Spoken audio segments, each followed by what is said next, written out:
Okay, this is Urban Shadows, The Violet Crown, session 1 of 5, we believe. We are waiting on one player, Philip. While we're waiting on him, I'm going to go ahead and go through our CATS procedure. So the concept of Urban Shadows is it is dark urban fantasy. The idea is we are in a city that has all kinds of politics and wheeling and dealing and factions and power plays and all that stuff going on. It's a city that has supernatural undercurrent to it. There's a lot of supernatural activity, vampires, ghosts, that kind of thing, wizards, people who are aware of the supernatural stuff that's going on. Generally speaking, most of the city's not aware of it, right? It's kind of like, the like after dark sort of stuff, right? Our sessions are going to take place in Austin, Texas. That's what the Violet Crown refers to. That's a very old-fashioned nickname for Austin. A lot of people don't know it actually, and I like it because it kind of implies that there's a really old history in Austin, right? And maybe our supernatural characters are part of that old history. So the aim of tonight is we are going to introduce the characters. We are going to do debts between them. And then we are going to do the beginning of session move. The beginning of session move is a move that kind of gets the ball rolling in different ways, gets your character wrapped up in other factions, and kind of gives us a starting point for the action. We are kind of rolling into this with a real sketchy idea of our characters and what they're up to, right? We'll use the first session to sort of have some scenes that kind of flow from that beginning of session move and see kind of where we end up. And then in between sessions, I'll kind of play with it a little bit and come up with some storms. They're called storms. That's what the fronts are called in this game. For session 2, we are going to be joined by another player in session 2, and we'll get that person tied into whatever we're doing pretty well. It looks like Philip's on his way, so I'm just going to keep going. The tone of the game should be fairly dark, but because we're in Austin, I'm going to also suggest that there can be moments of weirdness and levity. I think that's appropriate for the setting. And so I think maintaining a nice dark tone, interspersed with bits of weirdness and quirkiness, I think is the right move there. In terms of subject matter, the characters do have what are called intimacy moves, which can be physical or non-physical. I think sex is totally on the table. I prefer not to have things like sexual assault, but sexy times are always great in this game for me. If anybody has anything that they want to put behind a hard line, like sexual assault or torture or anything like that, please let us know now so we can avoid it completely.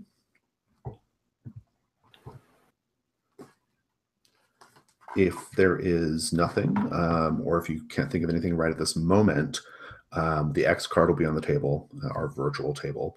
Just say X card or do a little X symbol, and we will stop and figure out what we need to do to fix what just happened that didn't work for you. Does anybody have any questions about that stuff before we move on? I'd like to talk a little bit about the tone. The first time I played Urban Shadows was at a convention one-shot game, and it turned out at the table there was a lot of PvP. Yeah. And it's because of the interaction of the different factions, and the rules drive you towards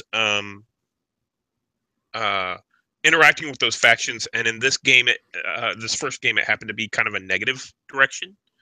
And I just wanted to get that out on the table to see how people felt about that.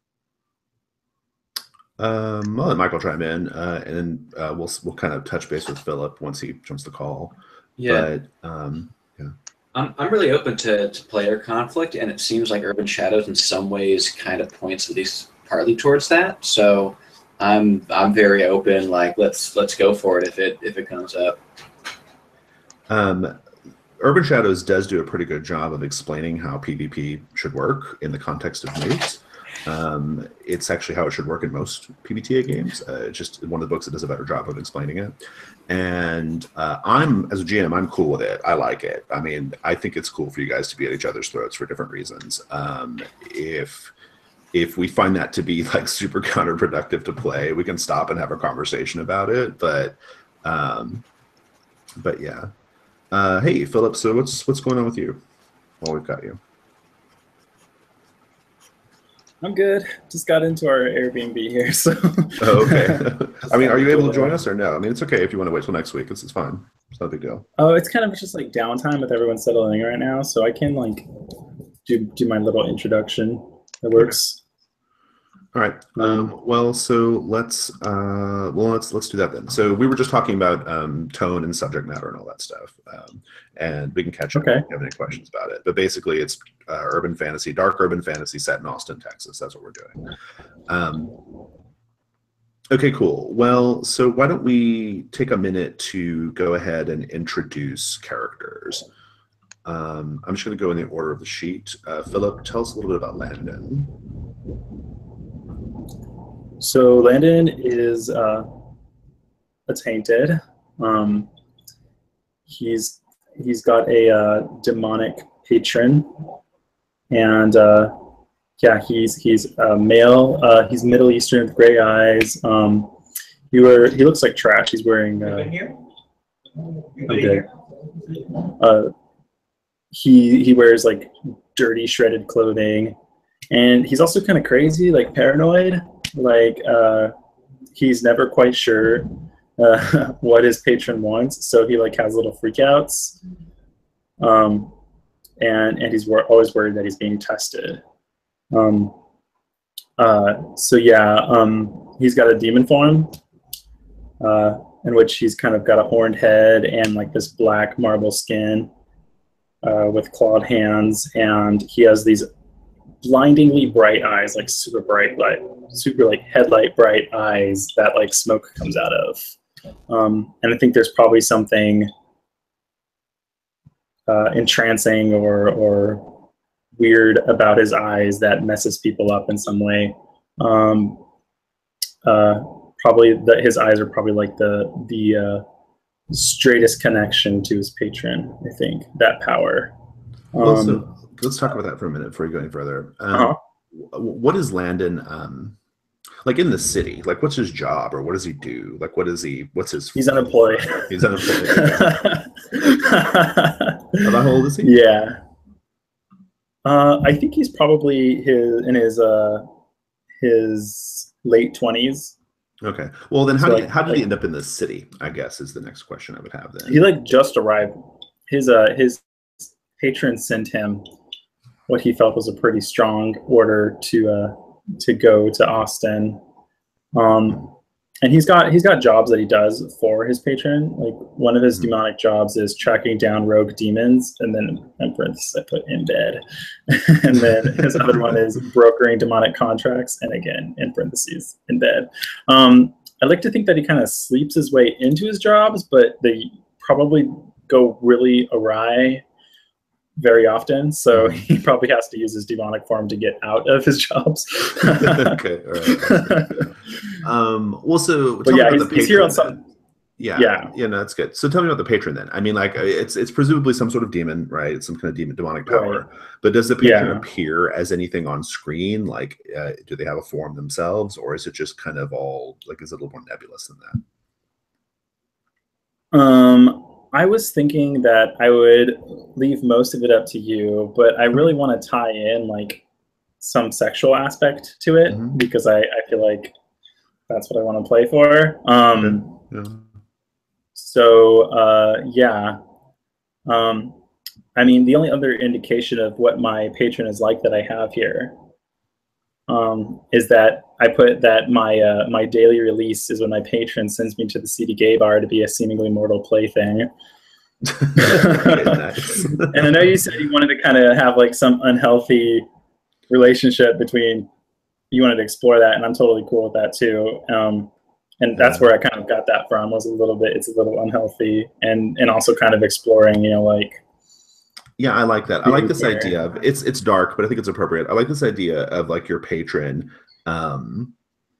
Maybe you have some sort of like sexual relationship with your patron, whenever we start to define them anyway. And while you're not in the same vicinity as them, or you're not in the same city or location, that maybe they send you out to have like various, various like hookups and sexual encounters as a way for them to experience you, right? Does that make sense? Like it's almost like a sort of I like that. I also kind of like the idea that, like one of my jobs is brokering demonic contracts. So maybe like I'm this sinful incubus's pawn who goes out and brings people into my self-destructive lifestyle. Okay, I've been into it. Okay, so I'm into this. So basically, you go in there, you do jobs, you use sex as your main MO for getting things done for your patron. I'm into that. Right. And your patron also kind of fundamentally like uses you for like voyeuristic pleasure as well. Right. So yeah, I think it's true. Like I'm definitely an outlet for those extremely graphic demonic sex things. So I guess, so we'll have to think a little bit about like what the actual, because once the patron does appear on screen, I think that will be interesting to have, right? Right. We should get a name for now, though. I think for now we're just going to name the patron. Let's name the patron Charlie. Charlie. But that's not his real name, obviously. But that's just the name that like you will. That's like the street name. Yeah, exactly, precisely. And so we're going to have Charlie. I'm going to make a note on the, let's see, Tainted is power affection or? I think it's wild. Wild faction. Yeah, it's wild faction. Okay, so we'll make a note on wild faction, Charlie.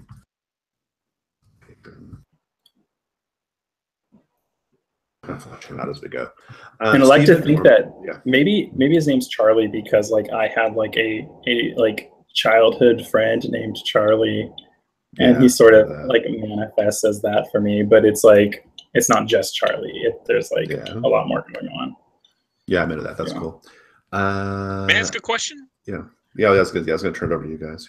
Is Landon gay or bisexual? Is Landon what? Gay or bisexual? I think I'm going to lean pretty heavily into exploring queer stuff with him, but I'm not gonna never say never, right? Yeah. If he's got a job, it doesn't matter. Yeah, I wasn't sure if that was stated in the chat or anything like that from before, and I made the assumption. I was like, "Oh, does that make Charlie a chicken hawk?" And then I was like, "Wait a second, I'm making some assumptions here about Landon." And I was like, "Huh, okay." Yeah, no, I think Landon probably skews towards, like gay stuff. But I mean, in the end, if the target was a woman, that would be fine too, right? Right. That's exactly right. And also, I think there is definitely a side of demonic sex that doesn't care about the gender. It's almost like it's going to bastardize and mutilate and dysmorph any kind of gender. So, if that makes sense.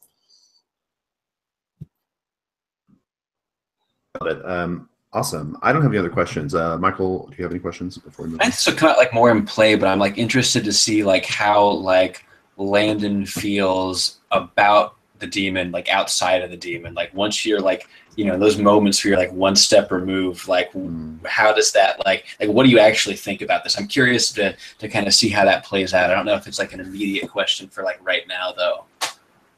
I mean, I think he's probably like somewhat horrified and somewhat helplessly wrapped around his patron's finger in a way, because he's paranoid, like that's his demeanor. So he's like, I don't think he really feels like he can ever really be out from under the eye of his patron, right? Well, so that actually is a pretty good follow-up to one other thing I want to get on, at least start to clarify if we don't know the answer precisely yet, which is, why did he take this deal in the first place? I mean, what was the reason why Landon how did he get wrapped up in this? Or has it just always been that way? Like, has it been like since imaginary, has it been since childhood, like an imaginary friend thing? I think the way that it worked out was that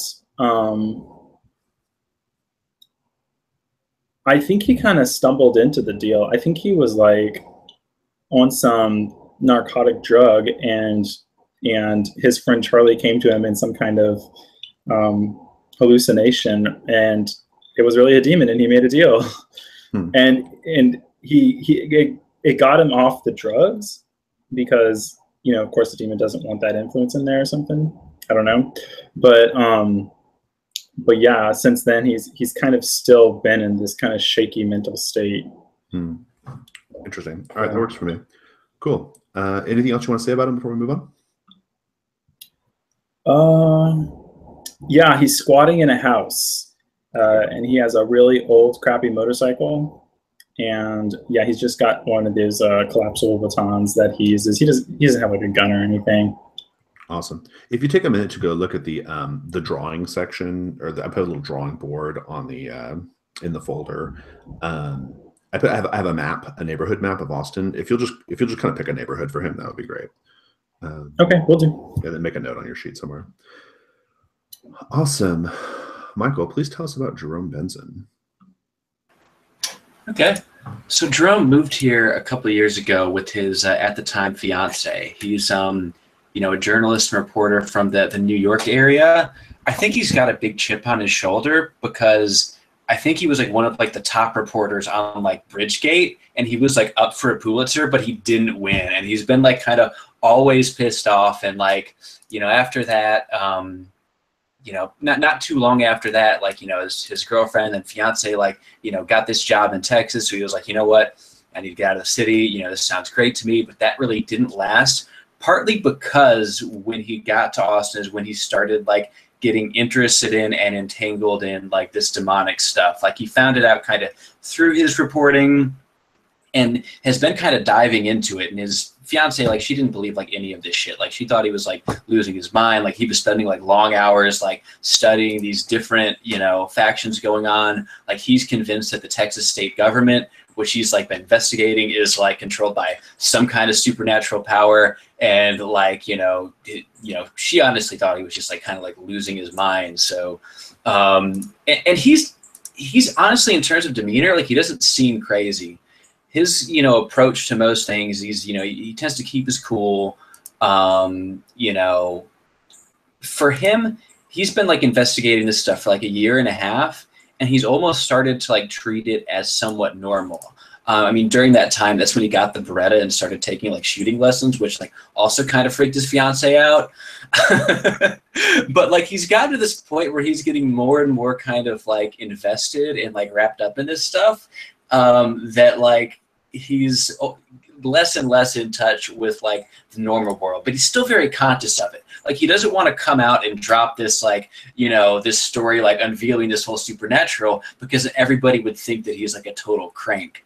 He thinks that through this, like maybe you can find a story, present it like in like the right way, and still like have like this big like breakthrough without like coming off as totally insane.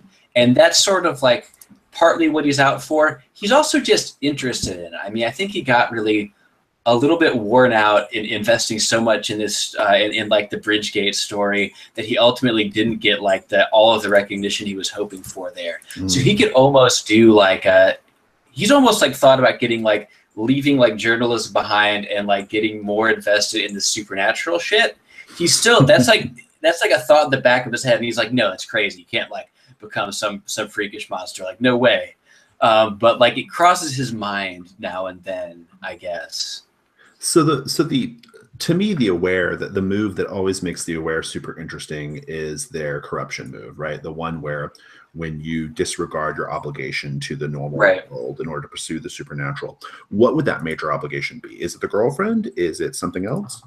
So I thought one thing that I considered with this character, and maybe we should go for it, and you know, partly would be the job. It's not the girlfriend at this point. One thing I had considered that I wasn't sure I wanted to go for is like maybe she's not his fiance, she's his ex-wife, and he has like a kid that he's looking after. I like a great angle. Let's do that. Okay, yeah, let's go ahead and do that then. So that's the angle. Moved here with his wife, but they kind of broke up after that. You know, he's got, I'm gonna say the kid's like maybe like, I don't know, 6 years old now. Makes sense to me, right? He's in like his mid to late 30s. Yeah, let's ex-wife and kid. Yeah. So that's like the thing that can probably push that move, is that he's, I guess, like a somewhat neglectful single dad because he's busy investigating and diving into. That's absolutely perfectly aware. So he is. He's about how old is he? What? How about how old is Jerome? About how old? I'd say like around like 36, 37. 36, 37. Okay. Reporter from New York, and the ex-wife's name we think is Naomi. Naomi, perfect. And the 6-year-old. The 6-year-old. Let me pull my random names. Let's see. Well, let's just make him be Junior. He's Jerome too. Right. And Jerome is African American. Is Naomi as well? No, she's white. Okay. Perfect. And got that note made. I have some questions for you they're going to come off my starter for this in a minute because I think you're going to be one of the good characters to ask for these things. But I saw there was like some kind of like journalist intern. I want to have my little crony. Yeah. I'm particularly interested. Start thinking about the Texas State Capitol. I'm interested in that angle. Yeah. I'm interested in the angle of like this idea of there's something in the tunnels of the state capitol because the state capitol has this huge labyrinthine tunnel network beneath it, right? That like is evidence of supernatural, factions that control it. So be thinking about that for a little bit, and also pick a neighborhood when you get a chance. And that's in the drive folder. Oh yeah, it's in the folder. Yeah, I put a little thing there. You can put it in the little tab as well if you guys want to copy that over. Post a quick link to the. Let me see. Do I have the drive? I don't have the drive folder open. I don't think. Actually, I think I can pull it open real quick. Yeah, there we go. Okay, cool. I'll take a look at that. Yeah, take a look at that. And Stephen or Philip, do you guys have any questions about Jerome?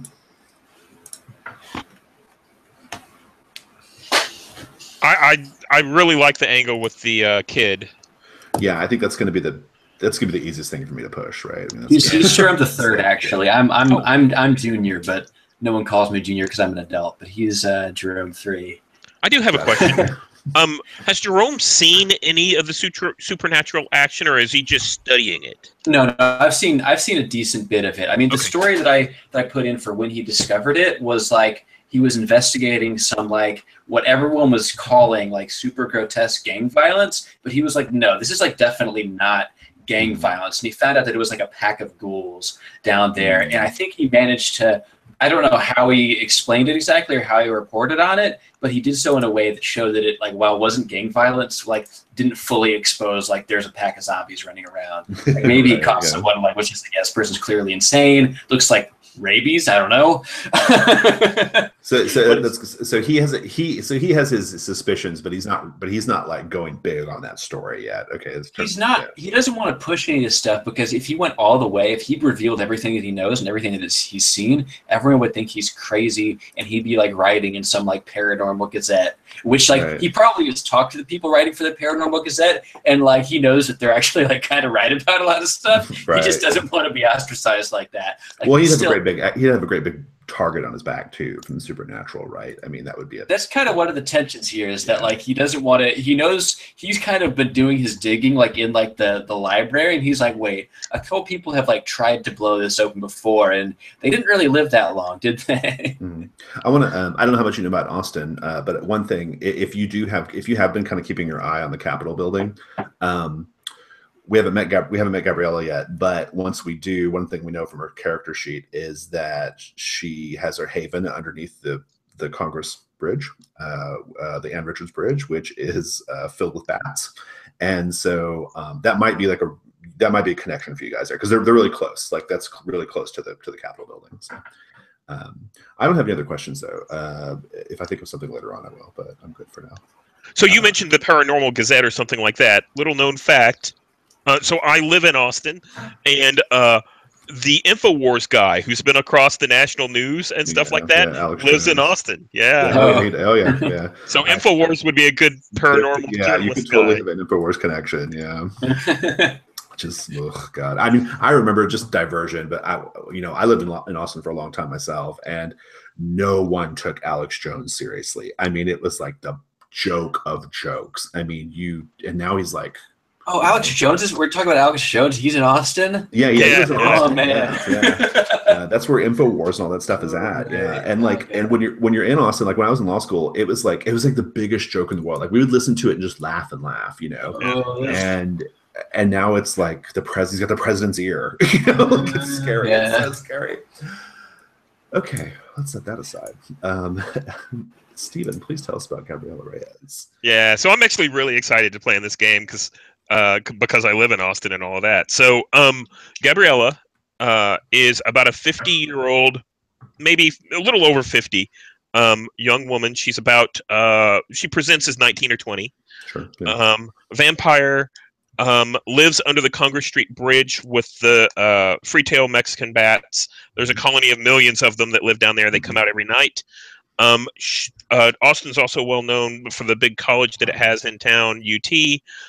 So there's a lot of young college kids. There's also a big bar row called 6th Street. Mm-hmm. That's where she preys on them. Basically, she's kind of a party girl, goes down to 6th Street and probably finds drunk frat dudes who wake up in the morning with a really bad hickey. Nice. Good. One of the moves is Haven, and that's the Congress Street Bridge bat colony, where I think a lot of the vampires will actually hang out. It's also where a lot of tourists go to visit. And I think that there's fenced off areas under the bridge where the public can't go. And I think there's probably houses down there that feed into the tunnels under the like that, yeah. under the city. And I think that's where I think in the move it mentions ghouls and supplies and stuff like that. Yeah, so I think Haven has like defenses, right? Like yeah.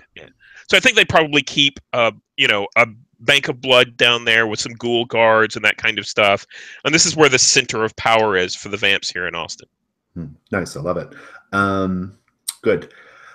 So you said that you're about 50 years old in vampire years, or maybe in any case, when were you turned and who turned you? Yeah, so I was turned. I was young. I was at the age that I'm presenting now. I'd come up. I'm a young immigrant, and came up to help my mother. And I worked in a hotel, the Driscoll Hotel, as a maid, and a visiting professor who had come in for a seminar or a conference at UT turned me whenever I was young. Yeah. Nice. I bet he was a law professor. I know who it was. Ooh, we can do that. Yeah. I'll try. I'd probably. Well, no, I wouldn't change the names on this. Cool. So, all right, good. I like that. That's a good story. One of the themes I'm really interested in exploring for this series. It may come up in some of your stories more than others, but one of the themes I'm really interested in exploring is this idea of like. Austin's an extremely segregated city, not officially, obviously, but sort of like by just happenstance. That's how it's come to be. There are like definite parts where the Mexican Americans and recent immigrants live. There are parts where the Black people live. That's east of 35. There are, the center is like where all the new incoming young tech, people like all live. The West is like where all the rich people, all the old rich Austin money lives in the West. One of the themes I'm really interested in exploring is this idea of as Austin grows and becomes more of a magnet for like new people, and it always has been and always is, they push into neighborhoods, right? They gentrify. And so that's a theme I'm interested in exploring. I don't know like how you guys seemed like you're all kind of like a little focused. Well, it's a little unclear with Landon still, but I may try to like push some of those themes and see if you guys grab onto them in terms of like some of the things that are happening.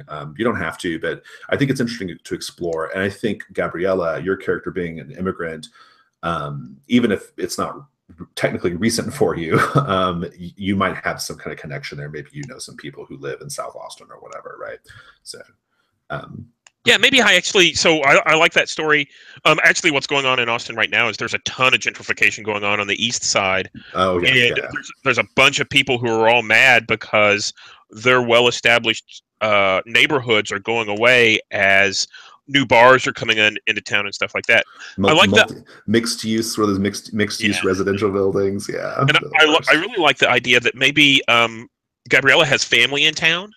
And she shows up to visit them from time to time and maybe help them out as, the cousin from another state or something like that. It doesn't show up too often, but keeps an eye on them and that kind of stuff. So yeah. That's good. I'll grab onto that later. We'll name some characters at some point. But that's perfect for like mortal faction, right? I don't have any questions anymore. Philip, Michael, do you guys have any questions about Gabriella? Do you like Gabby? Is that a thing that she does? I don't know. Maybe I don't know. What would be a good nickname for Gabriella? I like Gabby personally. Okay, Gabby. Yeah. Okay, sounds good. A little easier to say, if nothing else. Yeah. Any questions from you guys?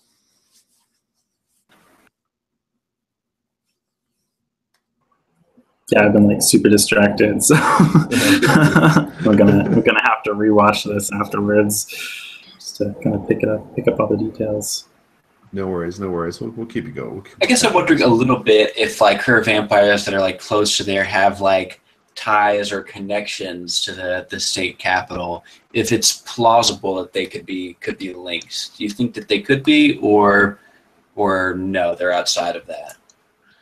So I think that that's entirely possible. It's also possible that maybe the elders of the vampires do have connections, but maybe the younger vampires like Gabby aren't in the know.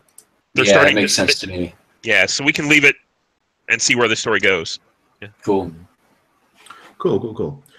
All right, well, let's do debts. So you guys have debt moves or little debt question things on your playbooks. I think I would save one of those for Jennifer's character. But otherwise, I think if you want to do like maybe 2 of those each, we'll just go in turn. Mechanically, the way debts work, there's a basic move that essentially what they all boil down to is if you spend the debt, if you cash it in, you get leverage over an NPC or a PC. And it's different ways you do it. There are moves that come into play if you refuse to honor a debt. And debts can also be used as a sort of like a calling card. Like if you hold debts on someone, you can use their name as like you can kind of drop their name in front of somebody who might be impressed by that and use that to get advantage. So they do lots of different things. In terms of like what they are right now, they're a way of connecting your characters up and getting that system of favors going between the 3 of you. NPCs too. You don't have to spend your debt moves on PCs right now. You can spend one on an NPC if there's like an implied NPC from the fiction that we've already established, like the patron, for example, the dark patron, or it actually says I owe them 3 debts already. Okay, yeah. Okay. All right. So yeah. Oh, you know what? Let's just do all the questions, and we'll do all the questions, and then Jennifer's characters can be what hooks you guys into her. So we'll just do all 3 of these. So yeah, you can spend them on any implied NPCs that we've already established. If you want to kind of generate a brand new NPC to give debts to, that would kind of be, it's kind of part of the story you want to explore with your character, we can do that as well. But I think that this sort of heavy hinting in the book is that you should try to spend them on PCs more than NPCs right now. But you have the option. So let's just go around the table again, going in order here. Landon, read one of your debt questions or your debt things.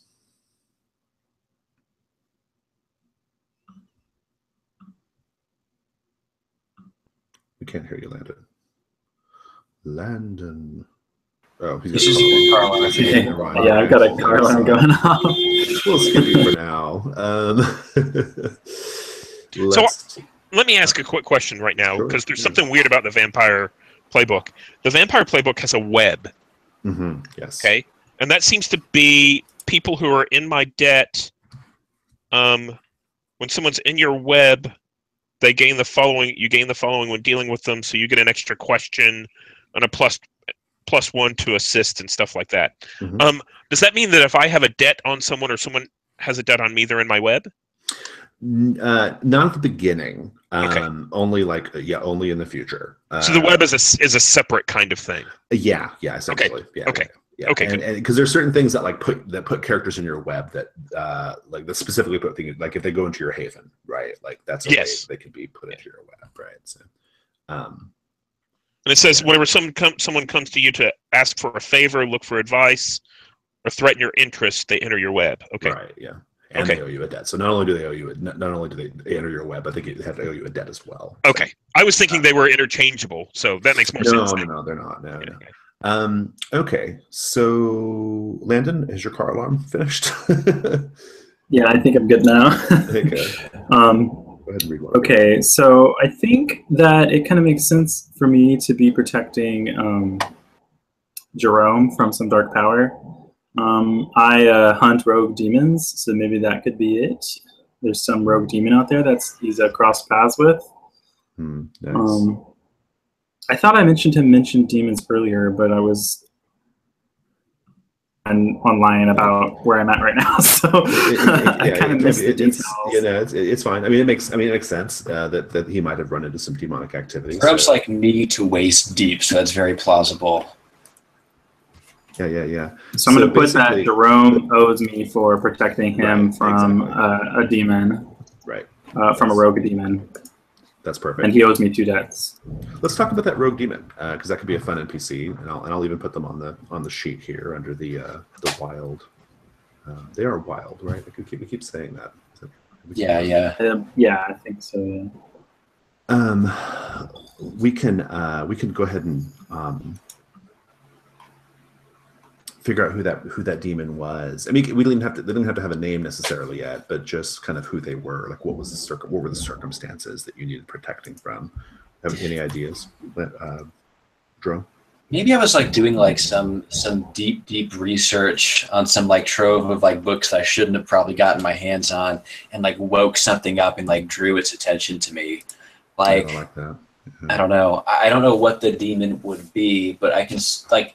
I don't know. I feel like part of the idea of the characters is I'm always poking around in things that I shouldn't.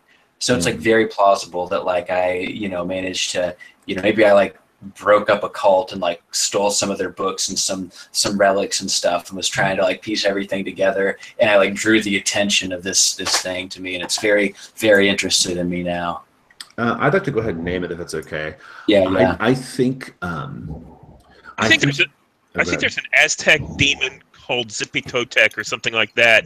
That is the god of flayed flesh or something like that. I have this passing knowledge from other people that it's spelled with an X or something like that. And it's this, and I thought that might feed in for the flayed flesh.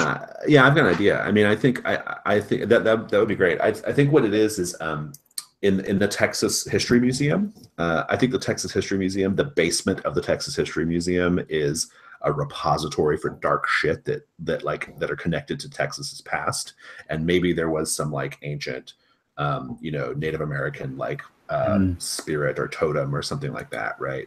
That you unleashed. And I think the person you got in trouble with, I think, is the curator of the museum, who is part of the Wild faction. I think they're a demon. Does that sound good? Okay. And so I guess the question then is for Landon, what did you do to get the curator? The curator's name is going to be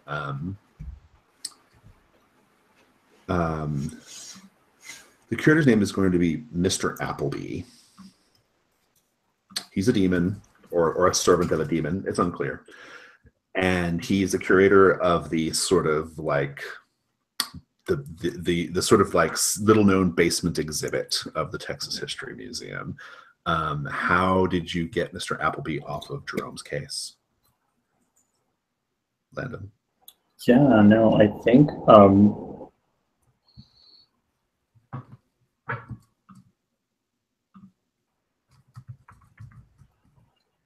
what I did was I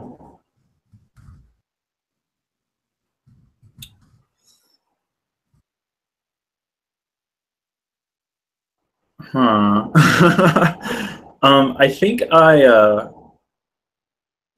made a deal with him of sorts. I think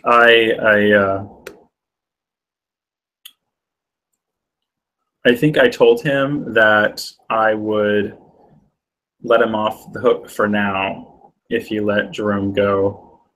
So he was one of your targets. Okay.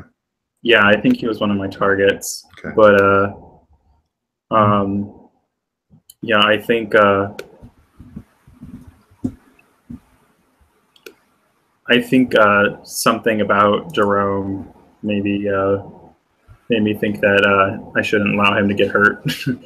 To elaborate on this with like one of my debts, which goes really nicely with this. Someone thinks they're protecting you, but it's really more like you're protecting them. Oh, I think there's a couple ways to interpret that, and I'd be fine relating with both. Actually, one is that Mr. Appleby is like really interested both in you and in your demon, and like maybe wants to turn the tables on like your demon, and like on some level, like I'm trying to prevent that from happening. The other is that like maybe like part of my research is actually just to like help you out. Like I'm trying to figure out, like I think that the key to like disentangling you from like this very scary like demonic power is in like these esoteric texts and these contracts, and that maybe I can find some way to at least like disentangle you from this demon. I like it. It's good. From Charlie or Mr. Well, Appleby? so it's both. I think that like I'm trying to keep Mr. Appleby from like going after you, while also trying to disentangle you from Charlie a bit. And obviously, in like way over. Which is interesting because I'm not sure that Landon wants to be disentangled from Charlie. Right. This is your intervention, Landon. We've all gathered here because we love you very much. All right. Okay. That was good. Okay, so go ahead and so how does that one have to resolve then, Michael? Okay, you wrote it down. Cool. Yeah, I wrote it down. Yeah, and that means we both owe each other a debt. So then, Landon, you would have 3 on me, and I would have 1 on you. Okay. Cool. And you can just keep it in the same debt line if you want, Landon, so it doesn't get out of control. Just add 1 to the number. Okay, let's go to Gabby then. Gabby, which one do you want to do?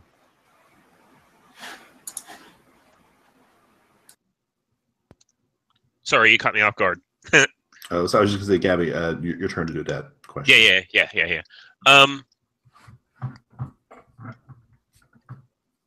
I think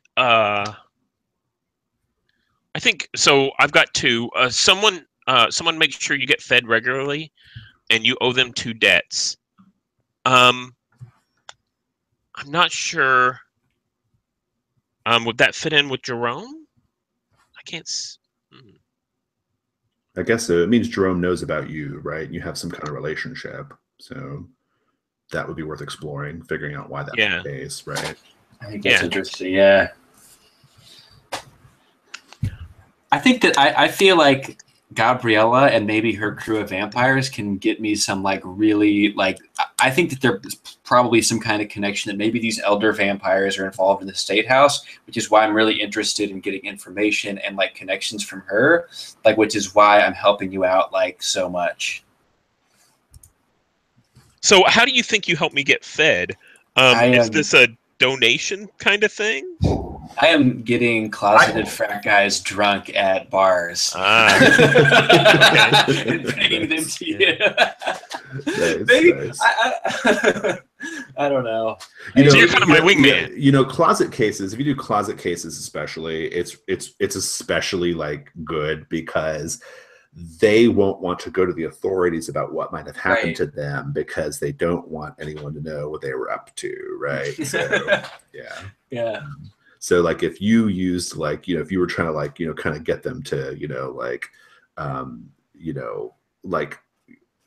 kind of like loosen up in front of you a little bit or whatever, like do, you know, get some action going or whatever with them, they'd be less inclined to make a ruckus afterwards, after they find and the other reason like this is like helpful is because like Gabriella knows if you're going to be a vampire for like 50 years, you have to keep a low profile or else you're going to have to like leave town or whatever. If it's me, I can't really that plausibly be connected with this stuff, at least not as readily. You know what else too?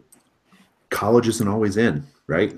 I mean, there are times of the year when 6th Street is really dead, and because it follows the school cycle, right? So that it could be that too, you know, like maybe you just help her out during those leaner times, you know. That all sounds good to me. Like maybe we also have like a couple's profile set up in online dating, and maybe we lure people with that as well. I like it. It's good. So I owe you 2 debts. Okay.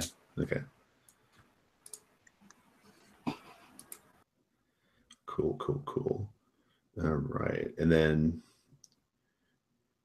yeah, if these questions are no longer applicable on yours, you can just kind of clear them so they're not taking up any space once you resolve them or whatever, or filled out all the necessary things. Okie doke. Okay, well, if you're ready, go ahead and do your next one, Landon. So I've got someone who's trying to save me and keeps suffering for it. I owe them 2 debts. So there's this weird thing going on where I'm protecting Jerome, but Jerome is also kind of protecting me, but then I have to have another person protecting me. And I don't know, it kind of feels like that may be too much. Yeah. Maybe mine is more focused on like keeping Mr. Appleby off your back. Like if that's where yours goes with Gabriella or one of the other characters, like mine could be, you know, more focused on Appleby if someone else is trying to save you. Or we could just double up on these. I'm fine with either way. Or you can just hold it. I mean, you can, you know, we have a new character coming, you know, next week that might change your thoughts on some of that stuff. So, I mean, it's okay if you don't want to spend it right now. I kind of like that because the Oracle, I mean, you could tie something in like, she knows maybe something she's about getting your some patron or something. bad prophecy about these demons that I'm, yeah, okay. Sounds good. And then you have your other one. So your other one is just you have a demon patron who holds contract. You owe them 3 debts. I'll just make a note of that. So.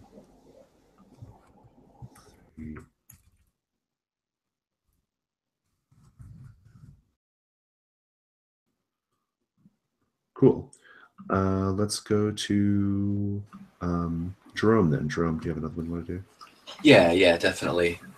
So for Gabriella, I've got 2 options here. You're leveraging dirt you have on someone to get their help with something. That I feel like fits like kind of nicely to what we've got already going on.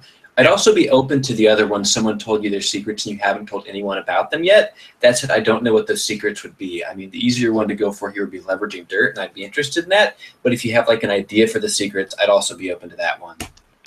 The secrets could be the family that I have in town. Mm-hmm.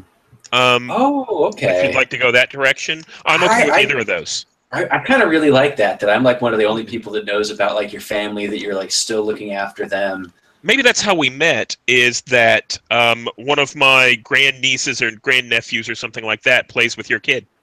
Oh gosh! Oh wow! Yeah, I like that. That's perfect. Well, so I'd like to sharpen up why you might want to keep that information secret, right? I mean, presumably you're going to have enemies in the city, right? So is this kind of a situation where like one of the leverage points or one of the pressure points that your enemies can use to get to you is going after those people?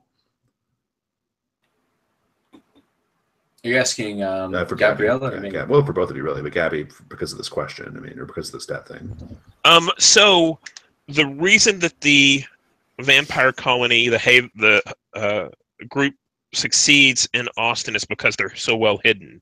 Mm-hmm. It's kind of a perfect area for them to come into, corrupt a local government. There's often a fresh source of food that are idiots. But the second we're found out about, you get pushed out. Yeah, and this is a good thing. Okay, I like it. Okay, good. All right. So the reason why you might not I guess what I'm trying to figure out is like, why are we trying to these people, these family members? They're mortal, right? They're not vamps. Yes, they are mortals, and therefore, so the secret that he's keeping. Is about the family, right? And that could be leverage. And of course, he's keeping the secret that I'm a vampire and that there's a coven here in town from the family. Oh, that's the secret. Oh, okay. Okay. Yeah. See, I thought he was keeping the family a secret. That's what I was approaching it from. I could go either way on that. Both of those are pretty interesting. Yeah. Okay, I like that. Okay, so it depends on whether or not we want the focus to be on the power structure of the vampires or the interaction with the mortal family. I mean, it could be both, right? I think we can keep both of those on the table, and then like I feel like all of our characters are going to have like enemies out there, so it like makes sense if that's kind of in play as well. Yeah. I mean, I will use them as like a way of NPCs to get to you, right? I mean, it's just a natural sort of thing to do. So, okay, cool, great. All right. So I guess you're done, Landon. Do you have any more that you want to do, Jerome? Or no, that was yours, Jerome. Gabby, do you have another one? I do have another one. Someone relies on you for their fix. They owe you a debt. I think that Landon and I hit 6th Street together, Okay. and that's how he finds some of his marks. Some of those aforementioned closet cases, you just divide them up, divide and conquer. I think so. I think some of those are sent to him by his patron. Okay, Yeah. I like nice. Okay, good. How's that sound? So I'm not sure I understand. So for some of the guys that, are we talking about for my fix or for my my jobs? I think it's more often for your fix. I think that we might occasionally come across a job of yours, but I think it's sort of like we have a mutual hunger. Just satisfied in different ways, right? Yeah. Right. Okay. Yeah, sure. Yeah, I think you help me get people off the street and into the other places, maybe. Yeah, so that's pretty good. So just so you guys know, like geographically, how this would work is in Austin, if we're just kind of going into the assumption that Landon kind of focuses on gay bars, that would be 4th Street, which is 2 streets over from where Gabby does her hunting. So easily walkable.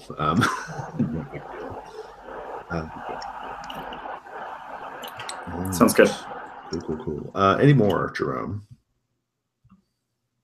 I think I'm fine for now. I'd like to save one for next episode. Sounds good. I'm going to do the same thing. I have one debt that someone bears responsibility for me becoming a vampire. They owe me a debt. But I think that was so long ago. Maybe that was a previous oracle or something like that. We'll see what happens whenever Jennifer comes in. Sounds good. Yeah. Let's take 5 minutes, and we'll come back and we'll do the start of session moves. Okay.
Okay. So if you guys want to follow along on the basic move sheet, there is, excuse me. I thought it was on the basic move sheet. Maybe I'm making that up. Yeah, it's next to the harm and healing. Yeah, The session intro. it's on this. I can't remember if it's page 1 or page 2. It's there. Yeah, I found it. Yeah, I got it. I found it. There we go. Session intro. Just read along. At the beginning of every session, choose the player of the character you trust the least to spotlight a faction for your character that isn't already marked, and then mark that faction. Here's a good time to explain what marks are. The way you advance in this game is you mark your factions. Once you have a box in all 4 faction boxes, you clear them and you get to take an advance. So what that does is you are mechanically incentivized to interact with all the factions, right? So kind of get you moving around the city doing things. So so continuing this, tell the MC about a rumor or conflict that you've heard about that faction, building on previous established information if you'd like, and then roll with that faction. And then stuff happens on the roll. So let's just start with Landon. Of the other 2 player characters, Landon, Okay. who do you trust the least? Based off Oh, everything man, you know is at this this- point. Is this just who do I trust the least story-wise? Yeah, it's just your call. Yeah, okay. I didn't know if there's like a stat for trust. Yeah. Okay, so I think that I actually think I trust Jerome the least. Okay. Because he's getting mixed up in stuff that he shouldn't be, and he's kind of getting in the way. And I don't want the collateral damage that he will be if he doesn't stop it. So, yeah, I think I don't trust him to, stay out of the way. All right, let's. So, Jerome, go ahead and tell Landon which faction you want him to mark, and then Landon, be thinking about your rumor. Okay. Okay. We'll come back to you for the roll. But for now, Jerome, which faction do you want to mark on him? So the mark is just kind of like creates that rumor conflict there.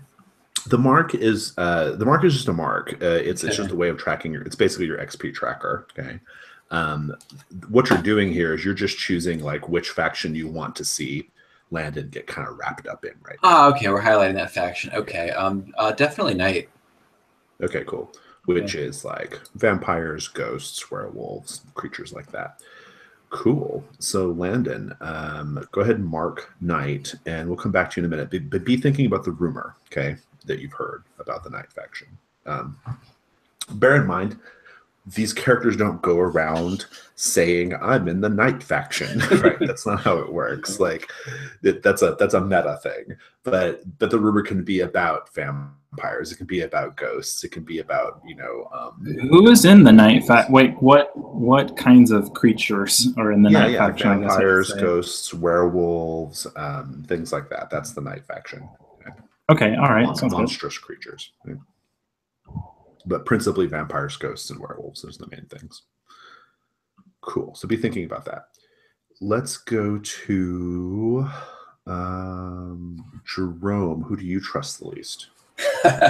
Well, right back at you, Landon. I think that Landon, he definitely seems to be looking out for me, and I appreciate it. But I don't view him as reliable, and thoroughly, not just sketched out, but pretty frightened by his demonic host.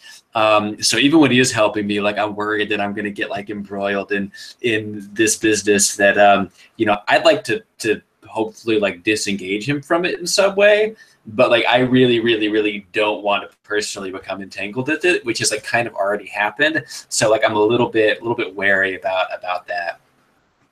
I mean, I think what happened was like when I saved you, I kind of had to intimidate Mr. Appleby a little bit. So my demon form came out, and you saw my demon form, and that's gonna make you not really. I'm a monster, probably. Yeah. But I think you probably also saw kind of a human side of me when I wasn't in my demon form, and so Maybe there was a look or something, and I was like, oh, that's a person there, or something like that. Well, so which faction do you want Jerome to get tangled up here in the beginning with? We know what Knight is. Mortality is basically it's all the normal people. Sometimes they have some power, but sometimes they do not. Like, so there's the veteran. Well, he's investigating stuff, and he's kind of getting tangled up in like spirits or demons. Mm-hmm. But I think because my mark is in Knight, which is like spirit, I think I'll put wild for him, so he'll be bringing in that more demonic side of things more. Yeah, that's it's also Fae. Fae and demons are wild. So right, you know, what's a Fae and what's the difference between a Fae and a demon? I mean, it's some people would argue there is none. It's true. Exactly. They're just pretty demons. That's all. Cool. Okay. Well, be thinking about your rumor. It can be about demons or fae or anything that is kind of in that neighborhood. Cool. Gabby, who do you trust the least? I trust Landon the least. Okay. And that's because Jerome kind of has a secret that he knows about from me. And Landon, he's another prey animal. Like he's another what's the right word? Predator. Hunter like me. Yeah. That makes sense. I think we've probably gone after the same targets at times. And it's like I'm trying to like get my demons, my patrons' influence into them, and you are trying to feed on them, and they're not really compatible. I love it. Which faction do you want to choose for Gabby?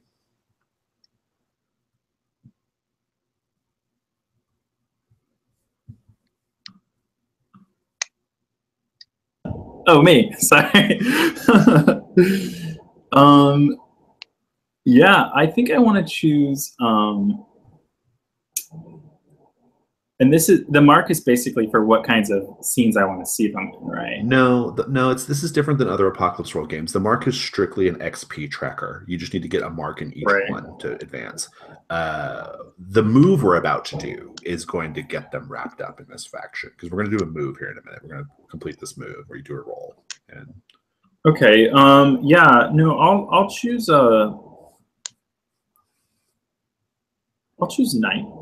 Feels right. So go ahead and mark Knight, Gabby. That's your own faction. Be thinking about your rumor. Cool. Who has thought about their rumor that wants to go first and finish the move up? I have. All right. Rumor or conflict that you've heard about which is your marked faction here? About Knight. I heard that there is that there are spirits that are being sacrificed to. It's sort of a conflict. There's unrest between spirits because there are some spirits who are collaborating to sacrifice other spirits to some demonic being out there.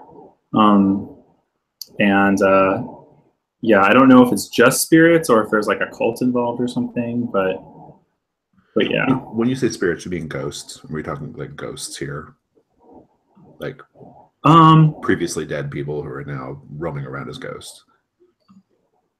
I think so, yeah. But like I said, there may be like a cult involved or something.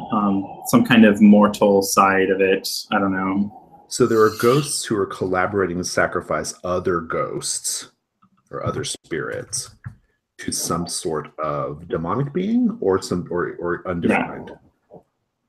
Yeah. I think I'm leaning towards demonic. Okay. Yeah.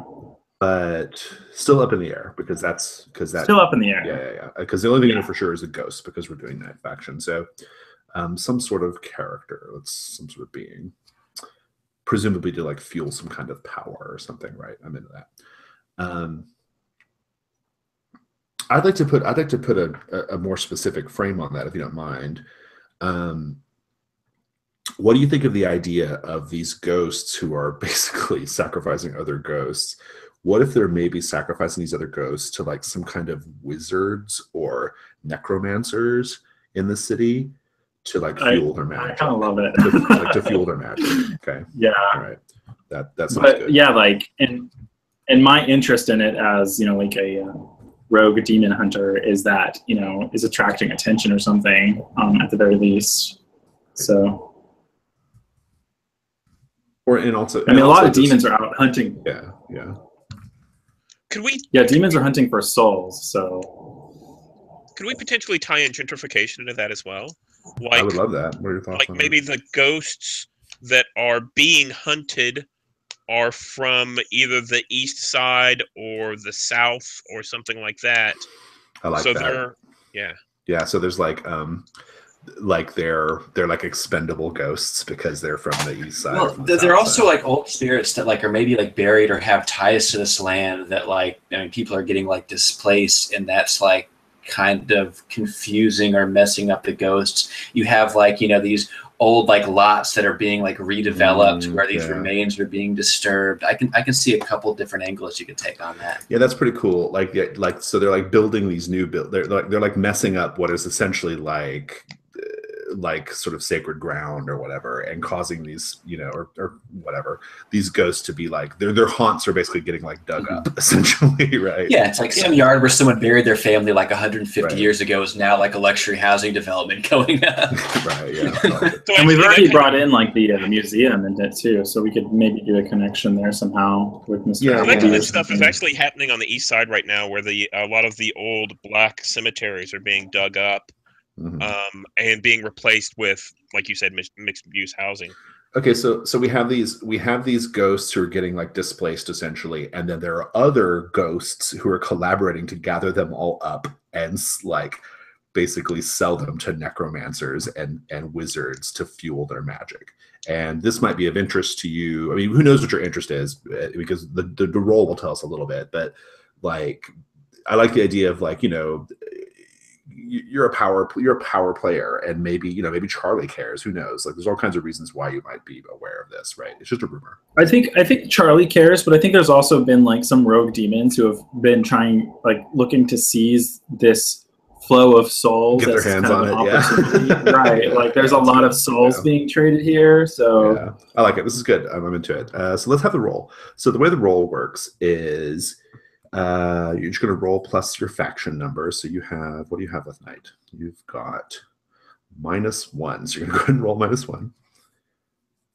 So I'm supposed to add 1 to these. So I didn't know what the different factions meant when I'm supposed to add 1 to them. So does it matter which one I add 1 to? It just means like whatever you feel like you have the strongest connection with at any given moment. It changes from session to session. So. Okay, yeah, I'll just add 1 to Wild for now, and then yeah, I can go ahead and roll that. So I just roll 2d6 -1, right? Yep. That's it.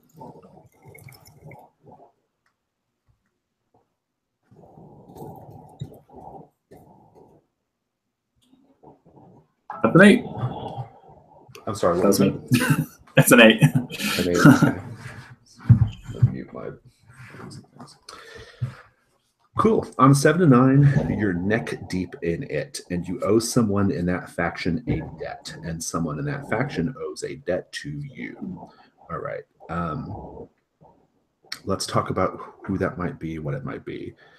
Be thinking about it. I'm going to move on, and we might frame up a scene based on it. But think about like what the circumstances of that are. Okay.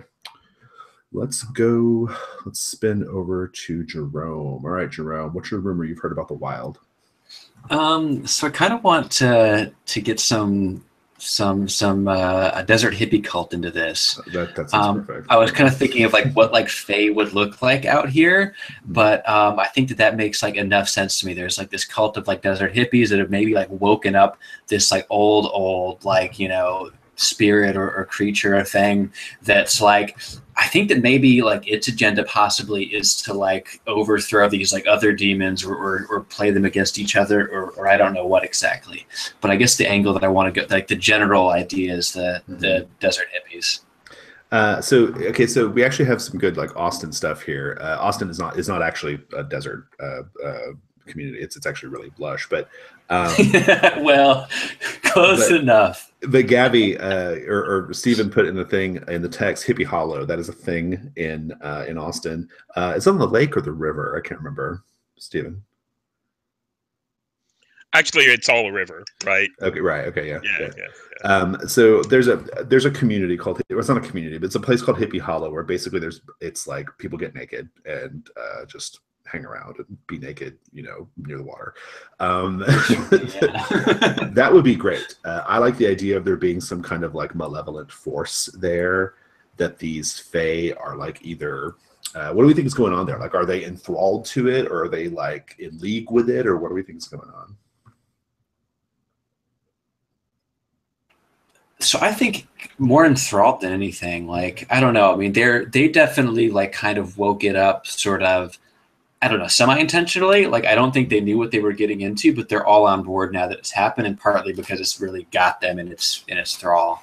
Do we think it's like are we talking like a Cthulhuoid thing? Like, is this like it could be. I'm fine bringing a Cthulhu hippies. Okay, so it's good though. But in any case, the Fae of Hippie Hollow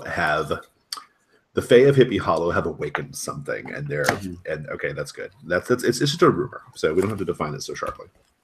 But that's good. It's a good jumping off point. Give me the roll. Roll plus -1 rather. All right, -1. That's with the -1, it's a 9. Almost end it. Indeed. Let's see. So you owe someone in that faction a debt. Someone in that faction owes a debt to you. Be thinking about what the circumstances of that are. I think that's probably going to be an NPC because me and Landon are already like super entangled. Like there's these have to be NPCs. Cool. These are like outward. This is the outward stuff. Good, because we were already pretty heavily like involved. Yeah. So be thinking of like this a fae that you owe a debt to, and you just be thinking of like be thinking of your relationship with a fae in Hippie Hollow. Gabby, what is the rumor you've heard? I think I'd like to tie this rumor or this conflict that's going on into the so this is the Night faction, into the vampire interaction with the state legislature. Oh, I like that. Okay. All right, cool. So I think what's going on is Gabby's starting to become aware that there's a lot of the coven that are, pushing things, and, they seem to be friends with people who are in the legislature. And I always knew that we got away with stuff that maybe we shouldn't have, but it's becoming a lot more obvious that they are pushing the government and probably hurting my family to a certain extent. Interesting. Okay. Yeah. So there are, just to make sure I understand it really clearly here. Yeah. Because it sounds like because it actually kind of sounds like you're creating a conflict with mortal, if we're talking about human legislators. But if we're talking about like rogue vampires who are making like a bigger power play than what you guys have been doing, is that what we're talking about here? No, I think we're talking about elder vampires that are in the legislature and passing laws, and to make it easier for us vampires, but harder for the rest of the people in town. Oh, I see. And then, so could we say that, like, let's say that your family lives in South Austin, sure. And maybe they're setting up maybe they're letting I like the idea of they're letting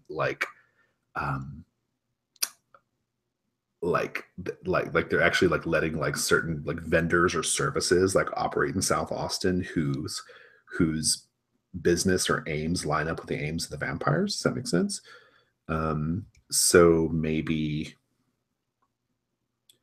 I think it's gotta be something related to feeding, I think, right? That's kind of where I'm feeling with this. Food trucks are a big deal in Austin. Yeah. I like the idea of like maybe tell me what you think of this. A food truck. I have this in my starter, but I'm kind of twisting it around a little bit. A food truck called Night Noms that is actually a front that vampires use to lure people to like for feeding purposes, right? So these trucks go, people come, they enjoy themselves, they have a good time, they eat, and then vamps kind of pick them off, like Yeah. like something like that. And so these Night Noms trucks, like maybe they're normally only like licensed for like downtown areas, but now these elder vampires are saying, well, let's just let's move into South Austin, let's let them operate there, and maybe that's the danger. Does that sound good? I mean, I don't. Yeah, maybe they're not just moving, they're not expanding, they're literally moving. They're like, oh, the people in downtown have probably been preyed on enough. Let's see if we can move just it to the south. to keep it low. Yeah, let's go hunt Mexicans instead, basically. Yeah, exactly. Yeah. Right. Good. I love that. Let me make a note of that. I got a 7 + 1 is 8. Okay, cool.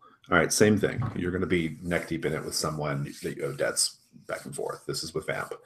Presumably these elder vampires, right? So, okay. So, Landon, let's circle back to you. So, what's going on with these ghosts? Yeah. So, I owe a debt to a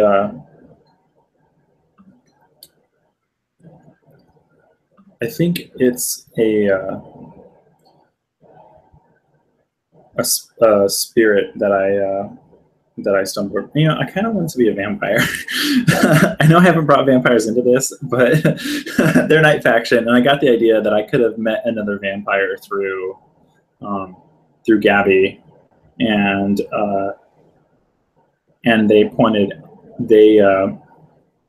they told me, like, when we were kind of in the bar or something, about that they had seen a bunch of spirits moving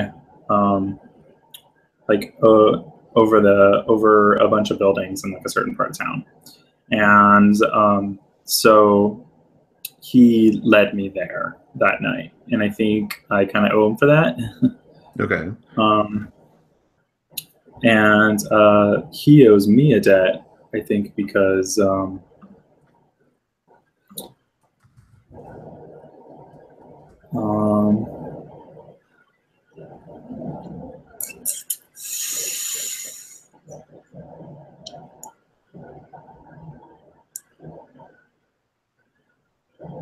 it should have something to do with this ghost trafficking thing that's going on, right?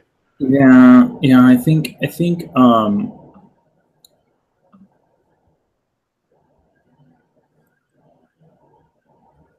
maybe it ties into like the vampire politics. Like maybe the vampires don't like that this power play is happening, and so it'll make his superiors happy, get them off his back, if I'm the one who kind of takes care of the dirty work. Oh, I see. Okay, good. Yeah. So basically they want to stop this, like, they want to stop these necromancers and whoever from using these ghost spirits and other demons too, from using these ghosts to like fuel their power or whatever. Came into that. Right. And basically he kind of like said, hey, will you take care of this? Get him off my case. I'm into that. Okay, cool. That's pretty cool. And he holds a debt on you because you agreed to do it. Basically, is that the deal? He holds a debt on me because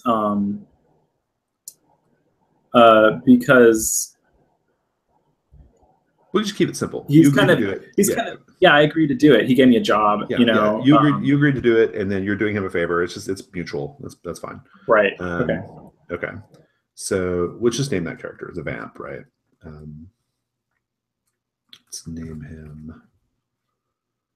Let's name him Jeffrey.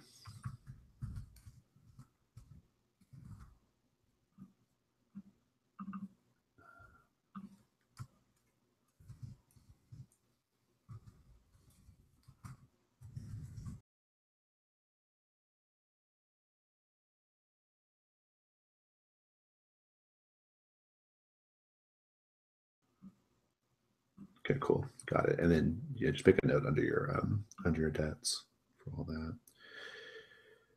Just make sure you're tracking that. So you hold one on Jeffrey. Okie doke. Jerome, tell me about what's going on here. So I think I recently started seeing someone in this hippie cult. Nice. I think that I looked at it and I was like, well, I really want someone who's like going to be at least like going to get the whole supernatural bullshit, especially after like it kind of fucked up my marriage a little bit. But I viewed like the hippie cult like probably wrongly as like pretty innocent and like not that dangerous and not that threatening. I was like, yeah, this is fine. So I've got a name on here, Christine. We could have the debts going both ways with her. That would make enough sense to me. I'd almost be interested in introducing like the head of the cult as well, who maybe like has something on me also.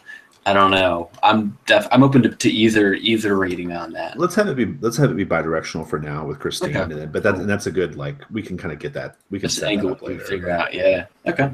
Cool. So let me make a note of that. It's wild.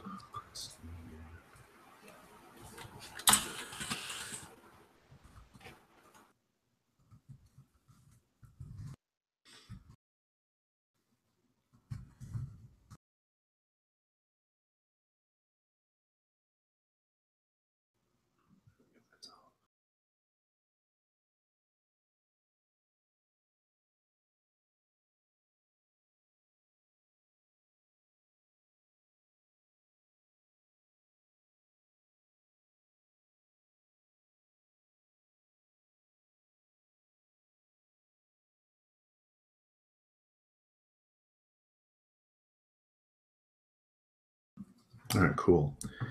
And finally, Gabby, tell us what you heard. Oh, I think we lost Stephen. Stephen, are you with us? Yeah, we lost Stephen. We'll give him a minute to rejoin us. I'll make some notes while we're waiting on him.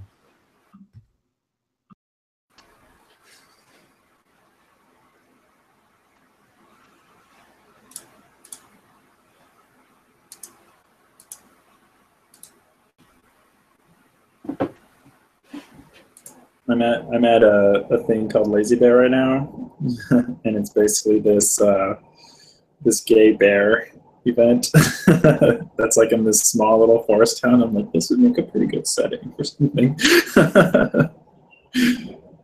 Pretty sweet. Hey, Stephen, are you with us? Yeah, sorry about that. My No computer worries. rebooted. No worries. I was going to ask you, have you thought about what your entanglement is? Yeah, so basically, I think that this elder vamp, I owe them they owe me a debt because I helped them pass this. I helped kind of rally the neighborhood to let the food trucks come down. Okay, cool. And I owe them a debt. I owe them a debt. Are they keeping a secret for me? Oh no, I think they've elevated me within the coven. Okay, cool. Nice. Yeah, I think I have more influence than I used to. Cool. Let's name this elder vampire. I was looking up names of politicians, but yeah, we can just come up with any name. Yeah, I think I'm gonna call him Elder something. Like, that's how you know him, right? Okay. Elder.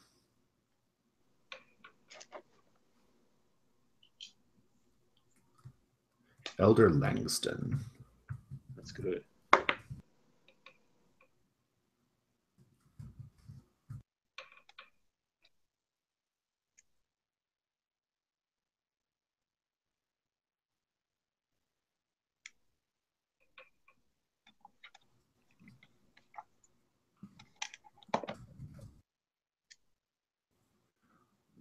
Cool. All right, awesome. I'm going to run through the notes here, make sure everything looks good. We have no mortality characters, no power characters. We're all night. We're all wild at this point. I'm mortal. I mean NPCs. Yeah. Our Oracle Well, we do have may in the bring mix. us in some. Yeah, that's true. We do have. They're not like entangled yet, but probably will be. Like my family. That's true. Yeah, Gabriella's that's family. true. We can name them. Yeah, we can name them. Well, at the very least, we'll name your. We'll put them on the sheet once we get there, once we need to. Cool. So we've got Jeffrey, a vamp who has asked Landon to look into this ghost trafficking thing that's going on. These ghosts that are ending up dislodged from their haunts and being sold to demons and necromancers to power their shit. So that's a thing that's going on in the world. We've got Elder Langston, a vamp, who is pushing these Night Noms food trucks to South Austin, basically trying to push the vampire hunting scene south to keep the non-vamps and other people he has to cope with happy, keep them out of Central Austin. And we've got Charlie, who we don't know much about yet, except that he's the Dark Patron of Landon. We have Mr. Appleby, a demon who is the curator of the secret basement exhibit at the Texas History Museum, has a bit of history with both Landon and Jerome. We have Christine, a fae, who, Jerome, you're dating, right? Like you're a couple. You're an item right now. We've been seeing each other. I don't think it's like super serious yet. All right, cool. Involved with the fae community who has tapped into some kind of chthonic power that we follow. We will see. Allegedly, we will see. Allegedly. Good. Are you to some degree like keeping this relationship going because you're curious what they're up to, or are you really into Christine? Duh. Actually, I think to begin with, I was like, oh yeah, this is probably like pretty innocent, not that dangerous. So like I could talk about like all this other crazy stuff and it'll be all right. Now that I'm kind of like getting more interested in it, as things are like maybe starting to get like a little bit more involved, I'm like actually becoming interested in what they've got going on. And like maybe on some level, I like almost like suspect that the relationship like maybe wouldn't last like because of it. Yeah, I don't know. Yeah. I may be that much about what's going on yet, though. Cool. All right, awesome. Let's just have a scene. Oh, go ahead. Sorry, what were we gonna say? Oh, I was gonna say I think because like the wild's really low. Like I think maybe it's like the one area that I'm not that savvy on. Like maybe I've seen one or two things that should trouble me that I should have noticed and like taken note of, but like I just kind of didn't really pay attention to it. Nice. Good. So let's have a scene. Let's kind of get things moving here. Play a few scenes out and call it a night. That's usually about how first session of Urban Shadows goes. Gabby. This vamp, Jeffrey, maybe you know him, maybe you don't. Who knows? We've established he has a relationship with Landon, but he's in the vamp community, so there's a good chance you know who he is. This vamp, Jeffrey, do you guys roam around in the middle of the day? Are you able to, or do you have to like what's that storyline? I don't think we have any problems going out during the day. However, we prefer the night. Okay, all right, I'm into that. That hides us better. Yeah, that's good. So I think we'll kind of frame it up. I think it's like a little coffee shop on Congress Street. Okay, a little Joe's Coffee, right? Little sort of outside coffee deck thing, with a little truck and all that stuff. And this vamp, Jeffrey, approaches you. You've seen him around, maybe you know who he is, maybe you don't. It might be good to maybe put a face to a name if you want, but I'll leave it up to you. It's not super important for our purposes. He comes up to you and he says, and I think he dresses like, I think he's a really old vamp, right? I think he's been in Austin for a long, long time. And I think he's still like living the Stevie Ray Vaughan dream fantasy, right? Like he's got like a bandana and like a jean jacket and that kind of thing, right? Mm-hmm. He's kind of like a scruffy character that the elders come to when they need something, right? And he's coming to you. And he says, Gabby Reyes, right? Under the bridge? Sure, yeah. Hey, listen, Can I buy you a coffee? I'm not into coffee. I'd rather drink something else right now. How about you? Wouldn't we all? Yes, yes. I'm good, man. I'm good. I'm just kind of, doing my thing. I got this gig. I got this gig at the legislature. Some of the elders are, we do some jobs, doing some stuff. It's all working out great. Hey, listen. I know you have an in with this demon Landon, right? How do you know Landon? Let's just say that I had been in contact with him about something that he was doing for me, a little job, and I can't find him around lately. Don't know where he's been, and I've got some leads for him that I'd like him to follow up on. Any chance you can put me in touch? Maybe. I know where some of his haunts are. Let me see if I can't. How can I contact you whenever I find him? I'm around. It depends on what time of day we're talking about. Normally I can be found, doing my rounds on 6th Street. And just what follow, exactly just is follow this the for drunk me? sorority girls, just grab a herd and ride it around until you find me. It's not too hard. What are you proposing that's in this for me? Hey, I can't talk about it much, but this is something this is a big deal for the greater Vamp community of Austin. Come on, you should want to help me out here. Yeah, we all help each other out whenever the time's right. So, are you saying that the time's right? Sure, when the time's right, I'll owe you one. Okay. So you can take a bet on him if you help him. Okay. On Jeffrey. I guess the question is, where would we find you? Where are you holed up right now that Jeffrey can't find you, Landon? This is a perfectly good opportunity for me to be getting my daily release. I'm in the back of some really seedy gay leather bar, that has those booths in the back, and there's no lights back there. Yeah, and I am showing people the light. Nice. Yeah. So I don't know when you were here, Jason, but the bar that sounds like is the Chain Drive. Did you ever go to the Chain Drive? I did not, but I'm into that as a set piece there. So yeah, you must have your cell phone off or whatever, right? There must be a reason why. Oh, it's in the locker. Yeah, when I'm here, I don't need to get on the hookup apps right now. So yeah, there must be and what's the point of a phone otherwise? Good. Well, so then I guess the question becomes, how would you try to track Landon down, Gabby, if he's not answering his phone? I think I would start on 4th Street, and I would start kind of looking to see if I can't find some of his normal haunts. Now, nice.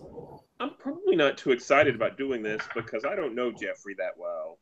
Right. And he was kind of flaky about it. And the Austin flakes are kind of weird. I know better than to get too involved. Right, right. So I don't have a fire under me, but yeah, I'll look around.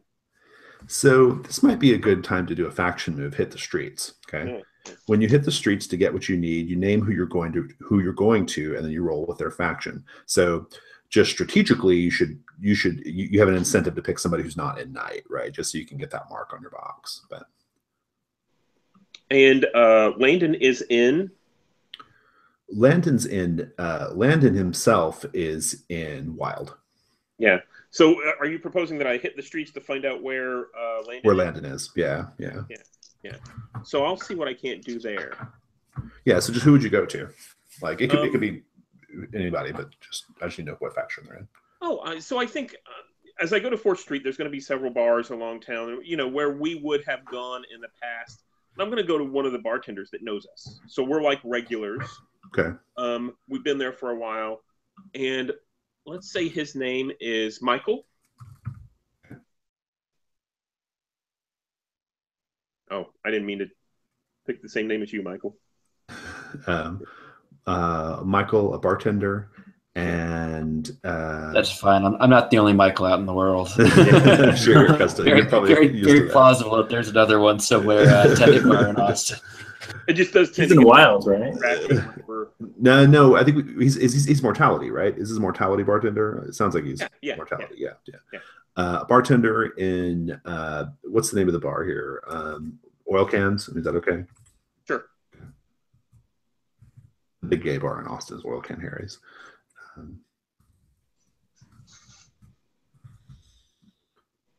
Cool. All right, so that's what you're going to be doing. Give me that roll, and we'll come back to you. Okay.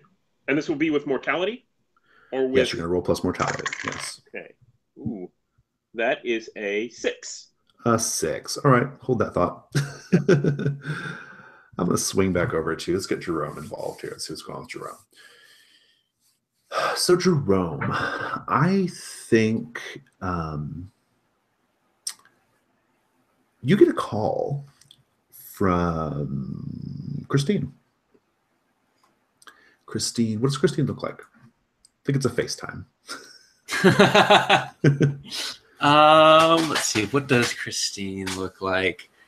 I don't know. I think she's like I guess she's got kind of like longish hair, like I said, kind of like hippie-ish, like Faye. So like not like super hippie-ish, but like I don't know. She's definitely got like the long hair. I think maybe she still has like a day job, so it's like half the time, most of the time, she's actually wearing like pretty normal clothes. She never gets like super. She doesn't get like super dressy, but like it's not like she's like a full-time hippie. Right, it's a recreational weekend thing, right? Yeah. Mm-hmm. Cool. And yeah, so you get this FaceTime call, and she's like, "Hey, Jerome, how's it going?" Oh, good. How are you? Pretty good. Just on my lunch break, and I was thinking about you right now. I was kind of wondering how your day was going. What are you up to? Oh, it's going well. I mean, just wrapping up. This story's actually kind of boring. When they've got me on another one of these. I've been mostly interested in a couple of these cases involving those local vampires, but they've got me on a kind of mundane traffic thing right now that I'm just wrapping up editing. Hey, remember when you told me when we were talking the other day, and you told me that you had kind of found that like secret exhibit in the basement of the Texas History Museum? Yeah. The curator there, he's a real case, but yeah. Yeah, so I've got some friends who are really interested in one of the exhibits, one of the things that they have featured down there in that secret basement exhibit. Yeah, I bet I can guess which one. Well, we were just it's for different reasons. It's not easy for us to get in there and take a look, mostly because it's not open to the public. But since you have kind of you've managed to get in there before, I was wondering if you'd be willing to go poking around, see what you, get us some information about something. So me and the curator there, Mr. Appleby, we don't get along very well. I mean, not that I couldn't get in over there, but, it would be a little bit tricky. I'll kind of have to figure out how I'm going to do it. I don't know if any of you or your friends could help either distract this guy or I don't know what, I don't know if I'm cashing in at that. Yeah. Listen, Jerome, look, buddy, you owe me, okay? Like, you and I, we've got a really fun thing going on. It's really cool. I haven't asked much of you up to this point, even though I have let you in on some of the stuff that my people get up to. I just think it's time for you to start pulling your weight a little bit. You don't need to say. Look, don't say anymore. Look, I'm not saying that I won't do it. I'll definitely help you out. I never said at any point that I would not do it. I'm just saying it's going to be a little bit tricky, and I hope you appreciate that.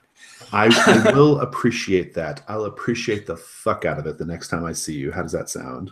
Yeah, sounds good. We'll figure it out. Cool. Well, so here's the deal. And then she kind of gives you details about a room that is closed off.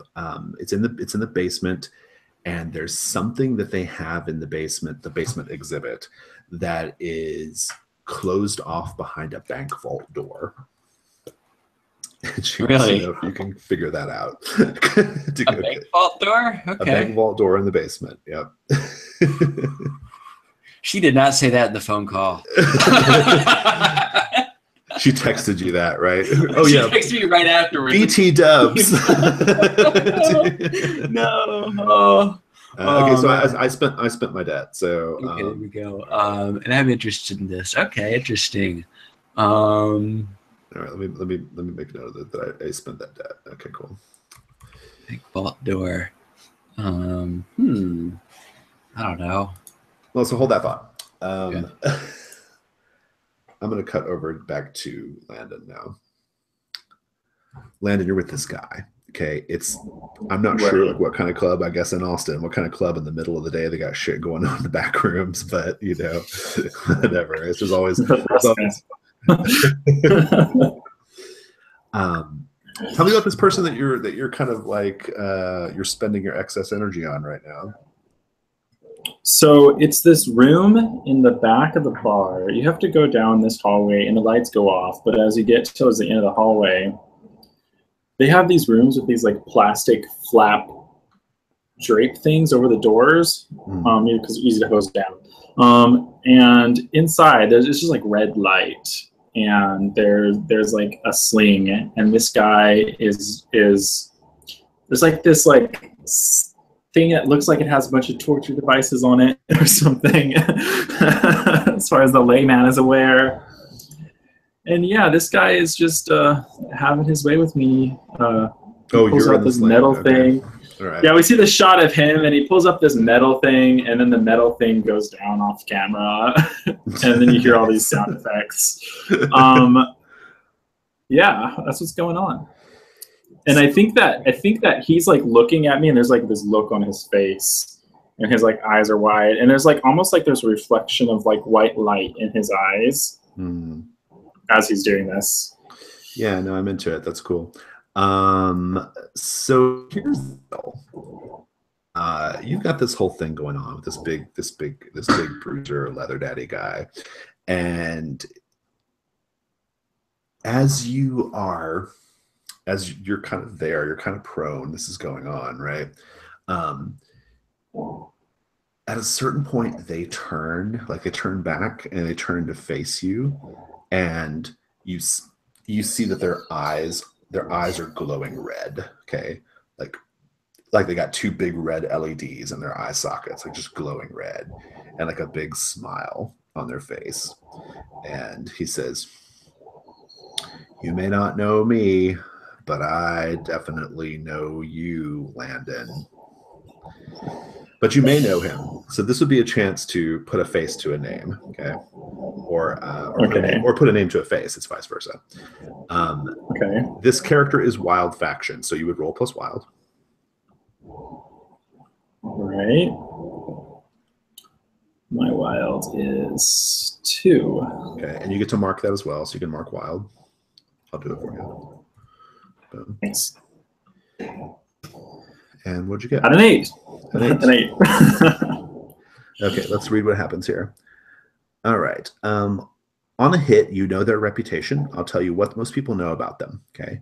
On a 10 plus, you've dealt with them before, and you get more information. But because you don't, because it's not 10 plus, you're just going to know their reputation. You realize now that this cat is actually his name is Omar. Okay, and he is Mr. Applebee's. He's Mr. Applebee's like like fuck toy servant lover. He's the equivalent of you, all right, to Mr. Appleby, all right. Oh God. he's like the equivalent of you, right?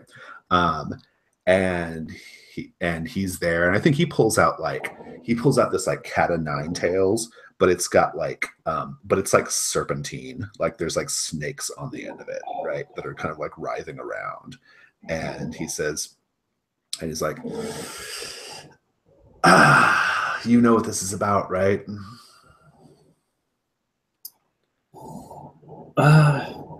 Possibly because your boss has a problem with me. Yeah, a little bit. So how do you want this to go down? Pick your poison. I think what I'm going to do is I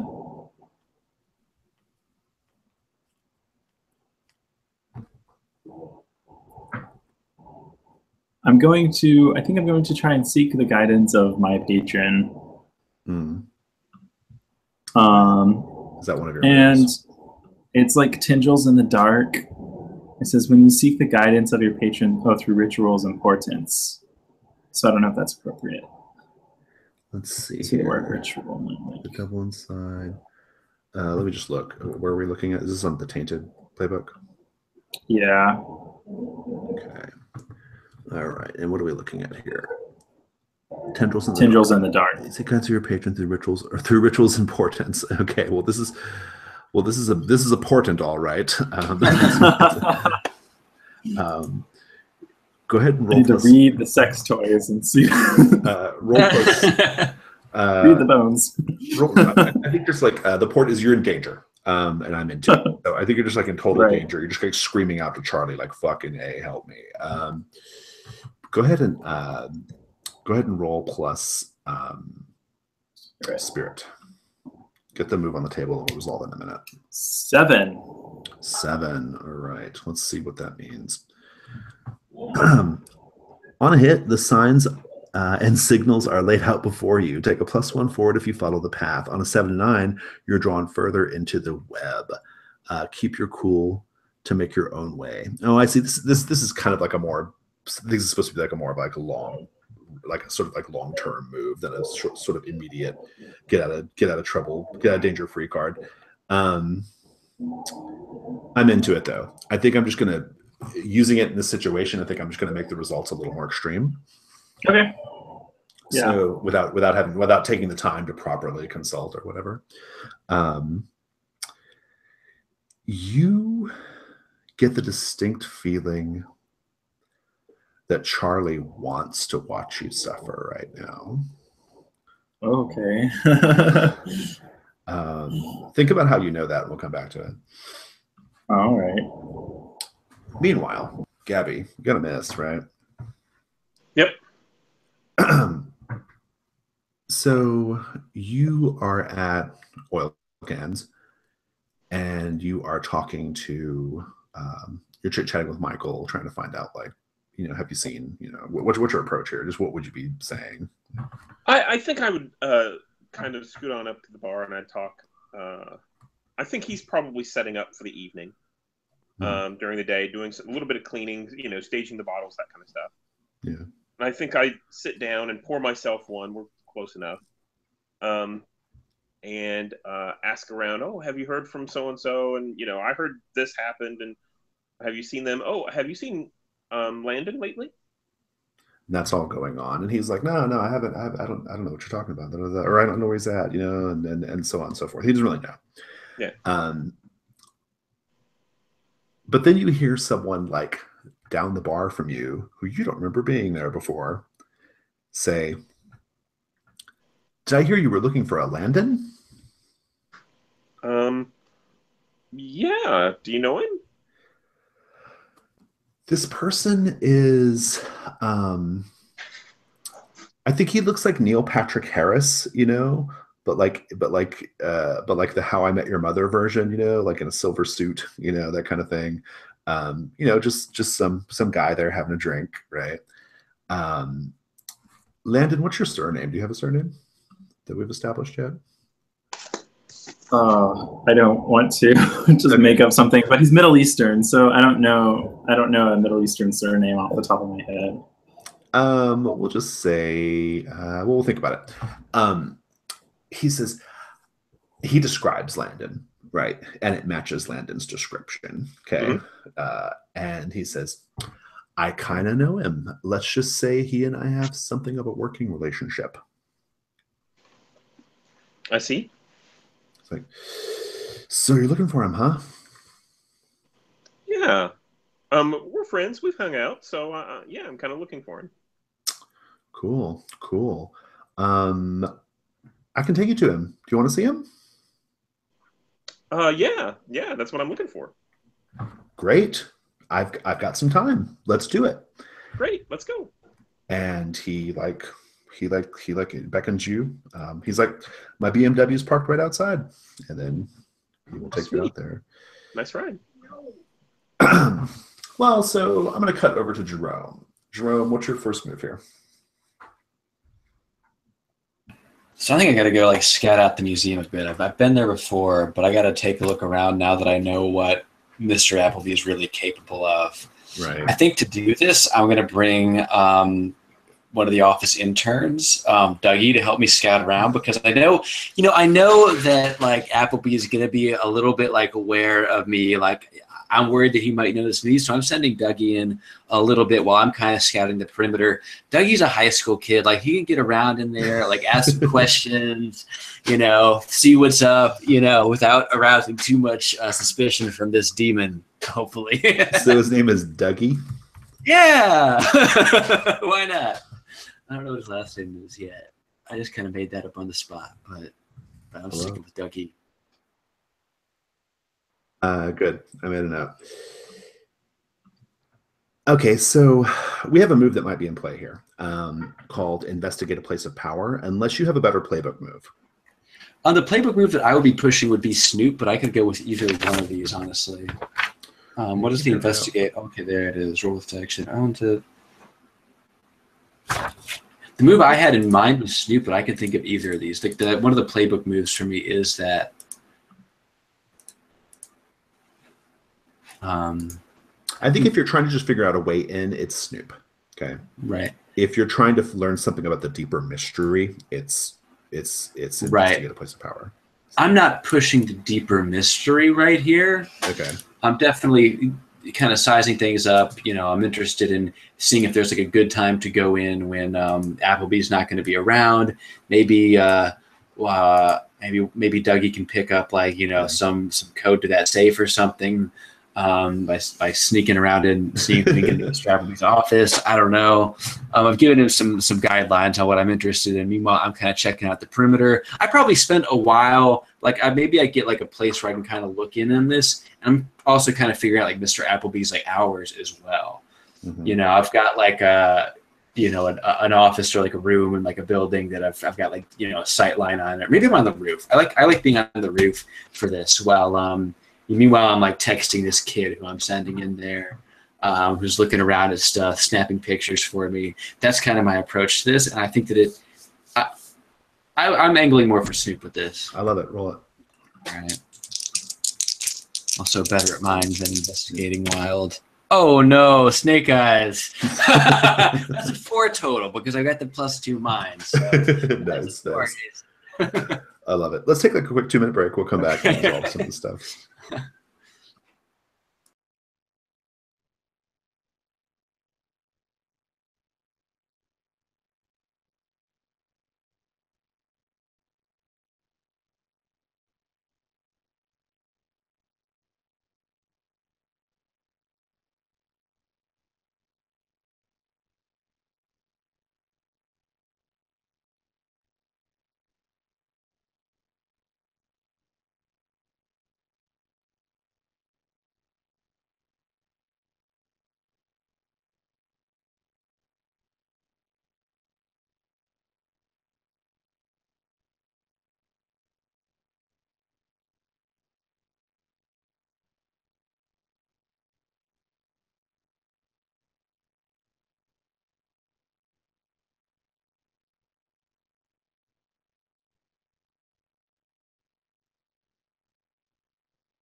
So one thing I want to talk about real quick, Michael, while we're waiting on Philip, is so you're playing a character who does not have inherent supernatural powers, right? And yet you still have access to the basic move, Let It Out, right? For the supernatural characters, Let It Out is basically the catch-all move for when you want to do something that implicates your supernatural powers but doesn't have a move for it otherwise. Okay, so it's kind of a free-form magic power move. Supernatural power move. For you, it's like your exceptional humanness, right? that you're letting out, right? So you have access to it as well. Like, so if you came up with like a particularly ingenious plan or something, right, that would be Let It Out for you. So so just keep that in mind. Landon, you're sitting there with this enforcer, this demonic enforcer named Omar. You know he works for Appleby. He's like Appleby's like thug lover or whatever, right? And he's here to hurt you. How do you know Charlie wants you to hurt right now? Because when I look over at like all of the tools, all the tools in the tool shed, I'm seeing the reflection of the glow in my eyes, which makes me know that, you know, Charlie is here, and, you know, he would, my eyes wouldn't be glowing if he wanted me to, like, just the reflection in the objects in a way sort of illuminates them, and you know, it's obvious what I'm supposed to be doing here. You're here for his amusement right now. You're here for him to, yeah. And I've just got to like keep my cool and take it. And he begins like beating the crap out of you, right? Like, I think he you know, he's been kind of slapping you around a little bit already, right? So that's no big deal. But I think you know, you're kind of like in a very, you know, prone position right now. And I think he takes that, like, that snake whip, and he begins just like whipping the shit out of your genitals, right? And it's like horrifically painful. And I think you take 2 harm straight away. So the way the harm works is you're going to mark, you'll mark your box for faint, and then you'll mark the next box, the first box in grievous. Okay. And you're just like, how do you react? I assume you're screaming in pain, right? I probably am. I probably don't care about my screaming so much as sort of positioning myself in ways to where I can recover pretty quickly. Okay, so you might try to fight back at some point, basically, right? Is that the idea? Yeah, I think right now I'm just trying to like keep my cool and do what Charlie wants me to do. Yeah. And I'll to be fair, I'll spend one of his things on that for that. So one of his debts. So, should I roll that keep my cool? Maybe if you decide to do something, like if you try to take some kind of particular action, I'll probably have you do it then. Right? Yeah, what I'm going to do is I'm going to try to I'm just going to try and get up and you know, take his beating and get up and just kind of face him on my feet. So like show him like, yeah, no, it's I guess So what are you hoping doesn't happen here? I mean, we have to ask that question on this move. So what are you trying to I'm kind of hoping that he doesn't just beat me down. I just guess. continue Like, to make it worse, basically. I'm kind of hoping that I can get to my feet and just stand up and just Okay. kind of no longer be prone, I guess. I like it. I'm into that. Roll plus spirit. I roll +1 from the other move still. Only if you got did you get the proper result to give you the +1? When I hit, take +1 forward if Okay, you follow the You path. do. Yeah, you do. Okay.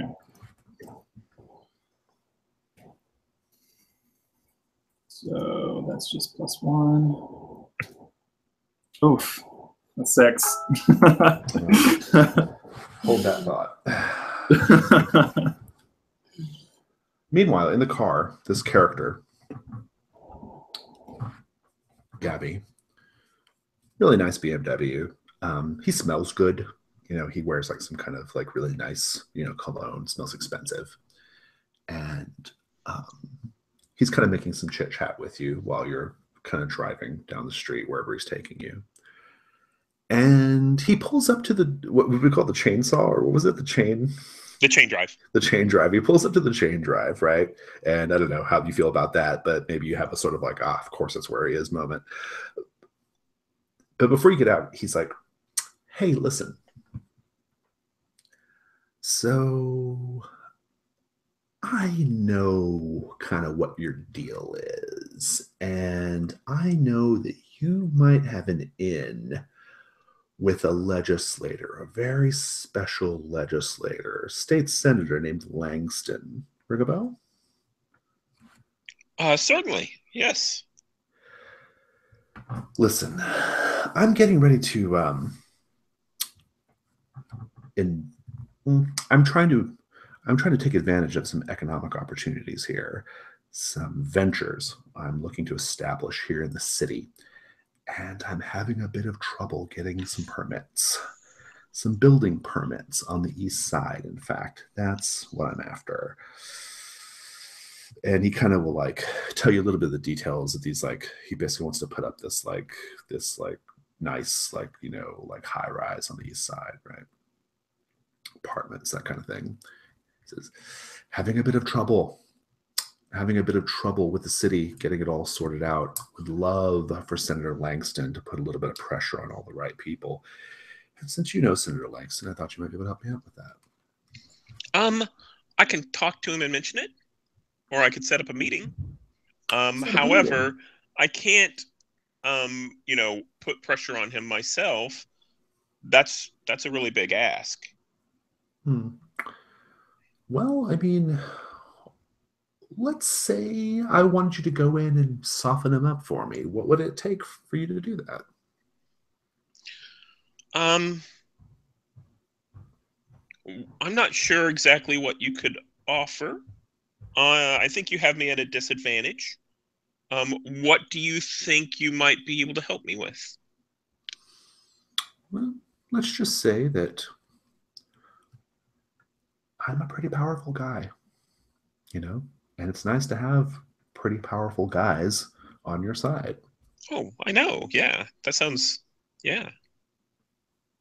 I mean, you never know. I have a feeling that Austin is going to, I think there's going to be some trouble soon. And you're going to need to make sure you have all the right people in your corner, Gabby. That's what I'm thinking. Of course. So, what I'm hearing is you'd like for me to go talk to him and kind of lobby him a little bit, and then possibly introduce you. If you could seal the deal, it would be even better. Let's just say that Senator Langston, he and I have something of a tangled history.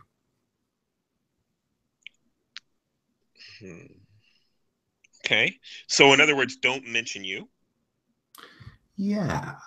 Mention my company. Mention my venture. That'd be great. Okay. And he'll give you a name. We'll sort that out later. Okay. And I know that, you know, I'm really glad that you were able to tell me where Langston was, and I think that's a small favor. Landon, This sounds like a big deal, and you're just promising me a future favor. Is that right? I just want to make sure I understand. Absolutely. Okay. You can market that with Charlie. Yeah. And he says, "Hey, let's go find Landon. I think he's going to want to see us right about now." And he takes you. I think he like kind of goes. You guys go through the front, and someone tries to stop you guys from like going back there. And that guy and Charlie just kind of raises his hand and looks at that guy and says, "Shut the fuck up and get out of my way." And he just does. And then you and Charlie continue out. You guys get to a room where you find this big dude wearing leather and he's massive guy, mean looking guy, covered in blood. I mean, just blood from like just all over his chest, all over his face, just fucking grisly. And you see Landon on the ground. Looks like some fucking claws have torn into his stomach. He's just laying down there, bleeding out, trying to keep his guts all inside his cavity. Landon, you are now on critical, so just Okay. you are your critical boxes, so note that. You need help immediately. If you don't get help immediately, you will die. I'm going to actually. I think when they come and they see me look up, and my eyes are glowing bright red, and I look at. It's not Charlie that's with him, right? It's Charlie. Yeah, it's Charlie that's here with her. You may not recognize it as Charlie, but it is Charlie. Okay, I think my eyes glow like really bright red, and I'm just gonna assume my demon form. I think he starts to see me transform. Nice. And so Charlie steps back and says, "Oh, this could get interesting. Just so you know, I think we could have a little rumble here, a little showdown." Yeah, you see like these horns, like they like split through the skin of my head, and like the blood drips down my forehead, and my skin, like it's like a shadow starts to spread over my skin as it turns like this hard marbly like look, and you can kind of see the light reflecting in the marbleness of my skin, and my hands start to grow into like claws. Nice. I love it. Roll plus blood for your demon form.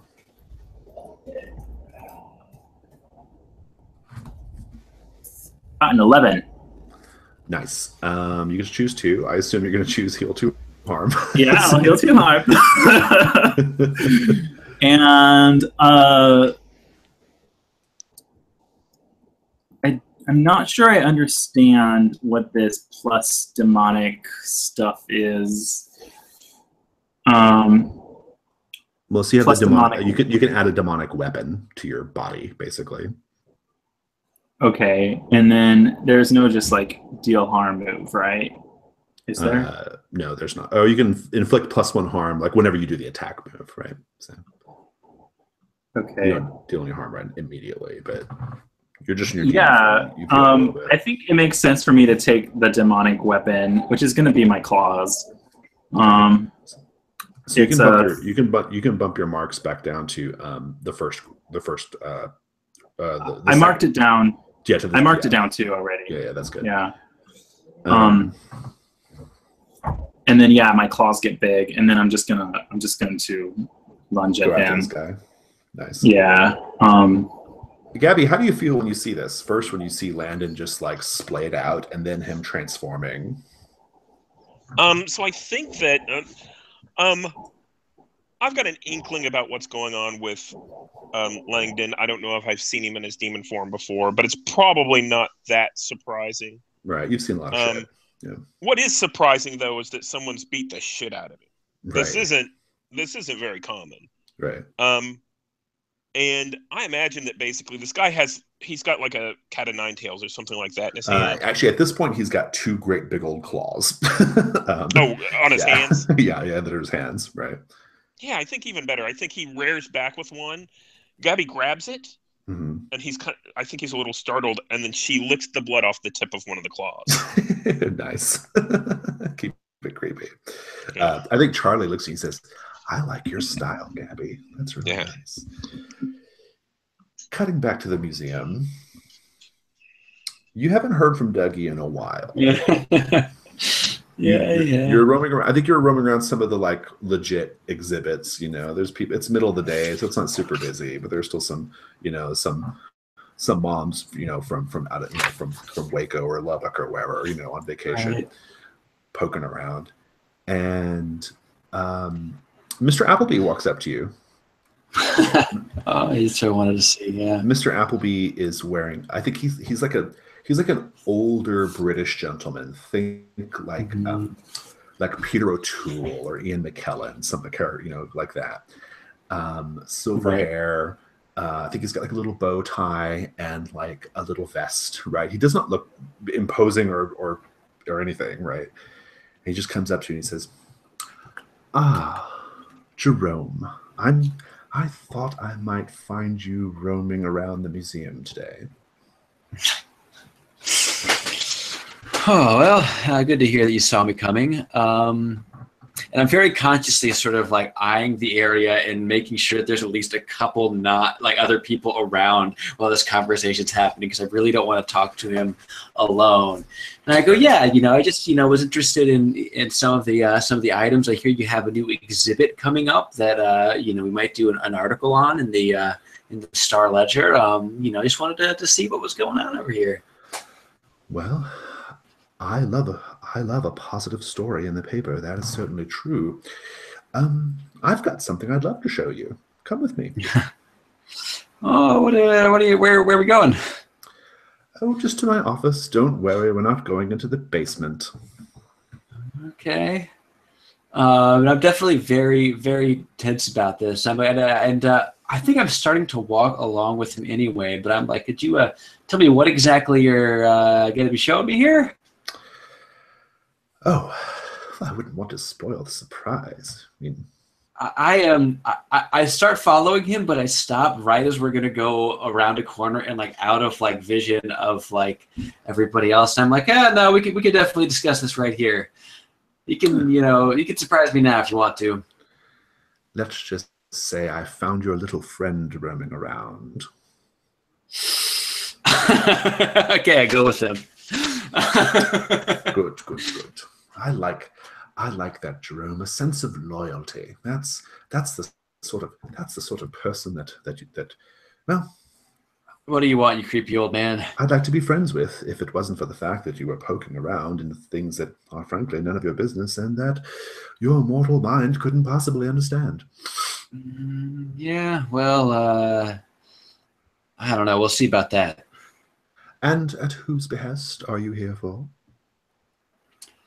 Out of my own personal interest in this matter. I mean, you know, look, I mean, we're well acquainted. I mean, you know that I've been, you know, diving in on all of this stuff. I mean, it was my own curiosity that brought me here in the first place. Yes. You know, I've got too much curiosity for my own good, and I'm lying here in this case. I don't know if he believes me or not. He doesn't. And he's not going to be persuaded by anything you can do. I'm such a good liar. He says, yes, well, he might. I don't think he actually cares what you're doing here. Is the main thing. He says, here we are.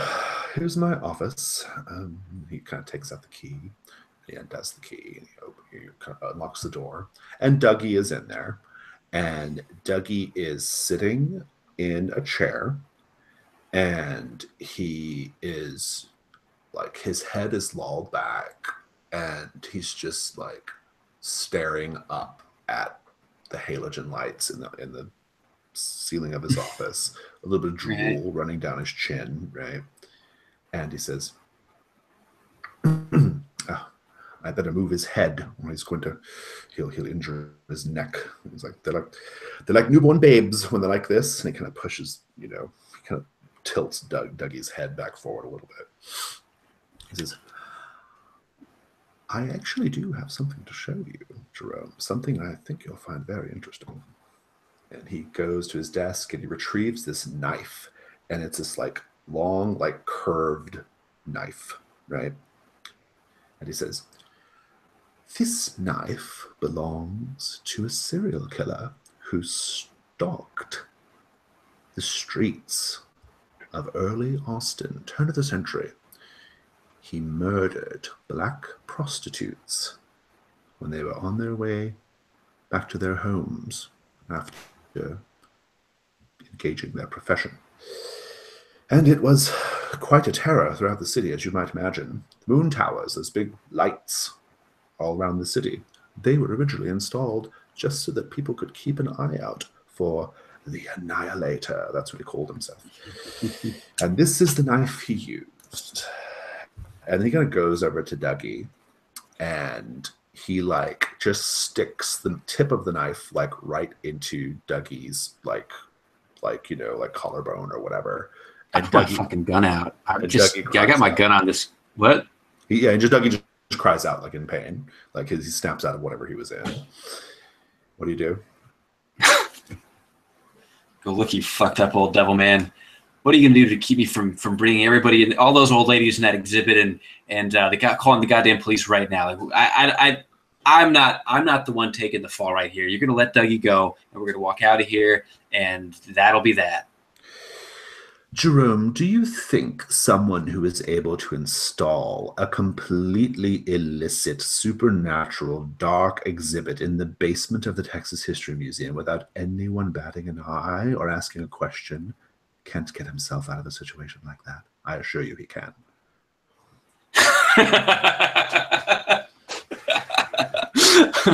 I'm just staring at him, droplets of sweat going down my brow. I've got the gun on him. I've got him in my sights, although I'm very unconvinced that's gonna do much good for me. But I am staring him down, and I'm like, look, what are we gonna do to get Dougie out of here right now? Who are you here working for?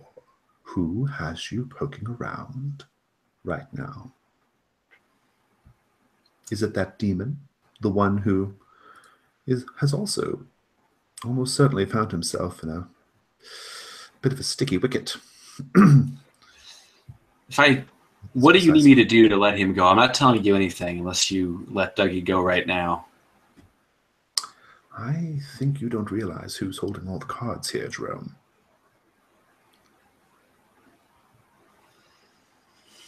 He puts the knife in a little further. Dougie screams.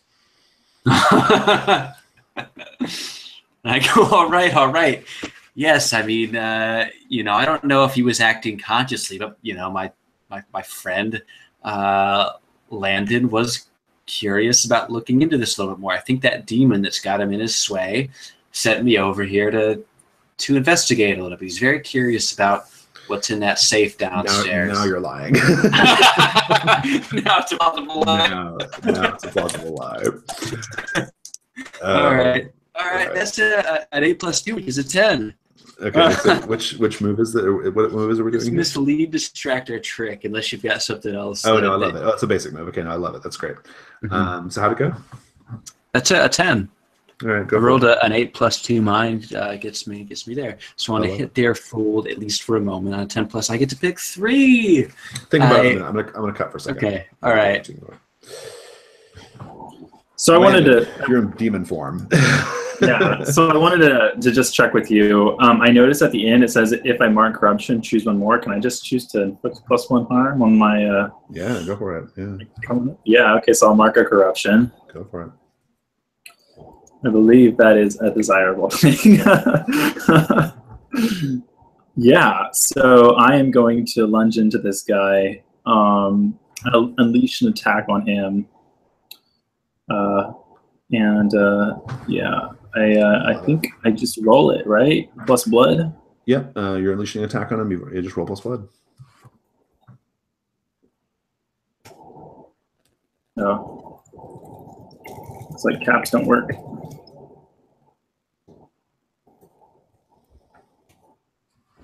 About an 8. All right. On a 7 to 9, you're going to choose one. Well, you're going to choose one between inflict terrible harm or take something from them, and then you also have to choose one from the bad list.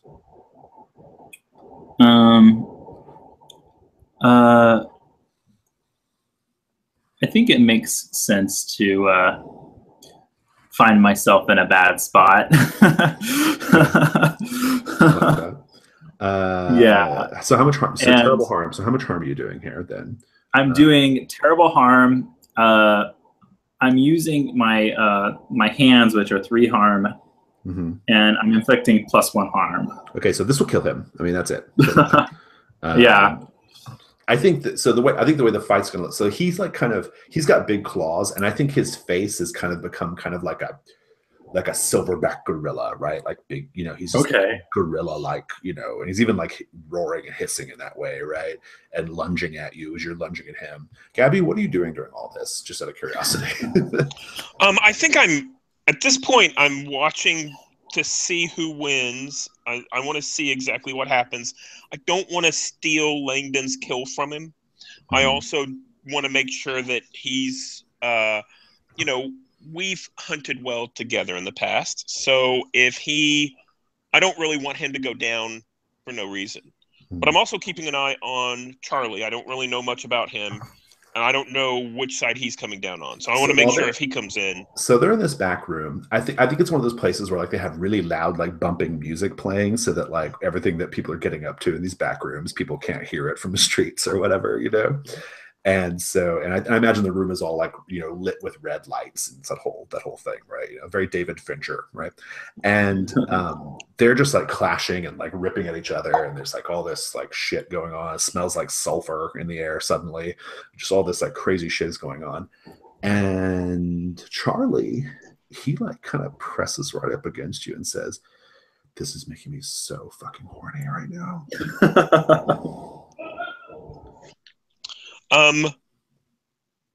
So I think that I lean over and I whisper in his ear, so which one do you want to win? A bet, huh? Well, who do I want to win or who do I think will win? That's the question. I wasn't exactly offering a wager. I was just curious where your entertainment came from. Obviously, I want Landon to pull through. I don't care about this fucking ape. Give me a break.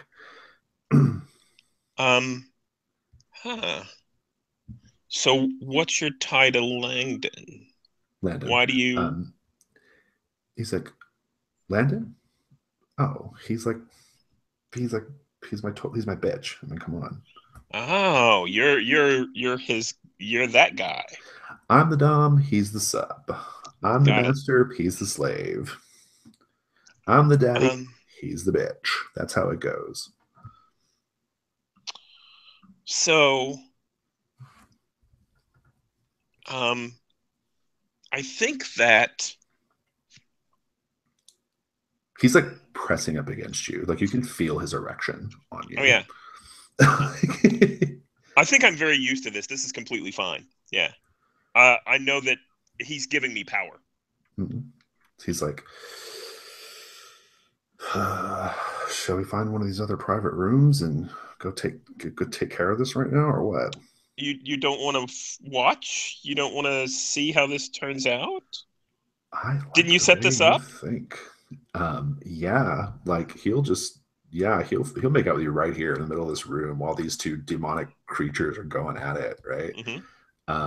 That's your bad spot, Landon. Like Charlie is there fucking Gabby, right? And Gabby is fucking him in the middle of this bloodbath. Okay. But describe the fight. Describe killing Omar.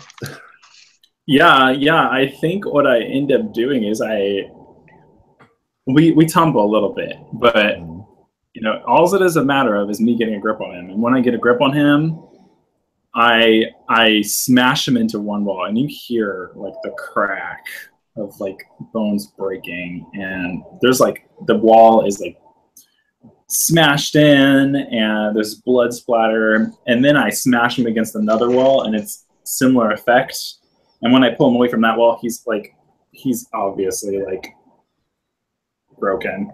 And then I'm just gonna like rip him open and spray blood over them and over the entire room. And there's like blood just like spraying everywhere. And I'm coming out of it just like, and then you see me like, all of a sudden I'm just back to being Landon, and I'm just completely dripping in blood and bleeding heavily and looking up at the ceiling. Yeah. I love it. I love it. Whew. I guess you'll get your intimacy move off. Actually, you'll probably all get intimacy moves with each other because you kind of engage in a sort of intimacy with them just now, right? Like, yeah, I provided the ambience. You were the unicorn, and you know, in this great way, right? I mean, so if you want to take, so look at your intimacy moves. Think how you want those to like kind of sort out whatever makes sense to you. Actually, Landon, why don't you just pick one between the two of them? Decide who you want the intimacy move to fire off on, either Gabby or Charlie. And Gabby, you'll take it with Charlie. Mine says they give you a debt they hold on someone else. So okay. I'm not sure I can use that here. You can use it on Gabby, right? Yeah. I mean, oh, okay. I guess I could. Yeah, that makes sense. Gabby's never seen me this. She's never seen me this. And you hold one on Charlie right now, don't you? Aren't you holding one on Charlie at the moment? I think so. Because you agreed to do that job, right? Yeah, that's right. So you could take the Charlie. You could take the debt that Gabby has on Charlie and have a debt on and have one on Charlie, right? Or someone else, whatever. Yep. Yeah. I don't know that I have a debt on anyone else, so Charlie would probably be the best bet. Yeah. I think Langdon has 4 on me. Hmm. Oh no, not Langdon. Jerome. Jerome has 4 debts on me. We don't have any on Jerome. So, yeah. 4? Okay. I think that's. Oh yeah, I do. Yeah. You owe me 4 because there's 2 plus 2. Yeah. Oh, and I had the debt on the Elder Vampire. Ah, that's right. Okay, so will you guys look at your intimacy moves? We'll come back to it. So I guess you got a 10 plus, right? He believes your lie. Is that the story? Yeah. He's got to be behind it in that 10 plus. So what are your choices? Well, so what are your choices? What do you make here? So I've looked at this. I think that I'm creating an opportunity. Number one thing is I really want to get Dougie out of there. Right. Yeah. I'm interested in exposing a weakness or flaw. And I'd like to avoid further entanglement if possible. I want to reduce the negative consequences of this as much as I can. I'm gonna give you the opportunity. I think basically he kind of moves the blade back right from Dougie, and he says, "Oh, poor little lamb, I didn't mean to hurt you that bad." He goes. He takes out a pocket square. And he begins to dab the blood on Dougie's t-shirt, and Dougie's still just kind of in a haze. I don't think Dougie really knows what's going on, right? And he says, "So this Landon character, what's his game, Jerome? What are you here searching for? What did he send you to come look for?" I would have, I feel like a bad journalist because I should have asked for more specifics on that. I know that he's after whatever you've got in that vault, and I'm very interested in it as well. The vault. How very interesting. And then he turns. His back is turned. He kind of is lost in thought as he kind of paces across the office. He's not looking at you. And Dougie is in the clear. This might be your chance just to beat feet and get the fuck out of there, unless you want him to keep pressing you with questions. I am gonna yank Dougie. Well, how does Dougie? Is Dougie conscious basically, or what? Yeah, he's conscious. He's just a little he's I'm grabbing Dougie and I'm running. I've still got the gun out, which I'm gonna very carefully pocket as I dash out of the office. But it's out for, I just need to get back into public basically. While I'm in this scene, so the other thing is exposing a weakness or flaw. Is there anything else that I notice in this scene or that I can pick up? Yeah, you can even grab it. I think there's I think there's a file. You see a file with it's maybe even marked basement exhibit or something. Right. You can you can use that, like that the fictional positioning. We can say that like you can grab that if you want, right? Right. And yeah, I'm fine sticking with telling him about the vault aspect, because I think that maybe distracts him for at least long enough that he's like seriously concerned about that. But I'm hauling ass out of there. Right. Do you take that file too, or just Dougie? Oh, definitely. Okay. I gotta grab the file. All right, you're in the clear. You're good. Let's cut back to you guys. We're not gonna have any more scenes, but I just want to know how the intimacy moves resolve themselves. Yeah, so I was just wondering, what was Charlie's debt to Gabby exactly? I was kind of Gabby holds a debt on Charlie, right?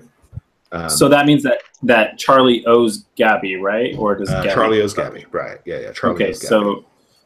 So what was the reason for that? Because she's going to put some pressure on a senator to help him out with some licensing, some permits.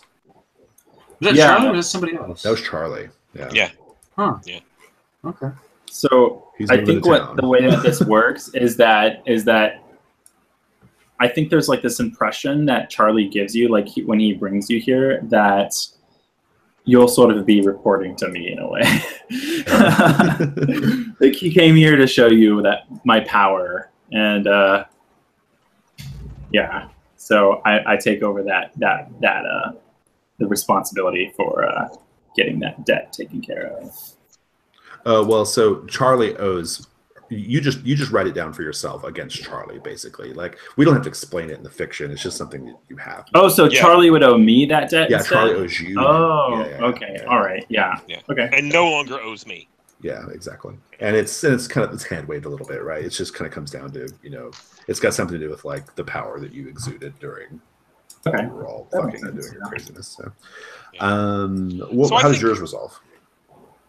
Me? Yeah.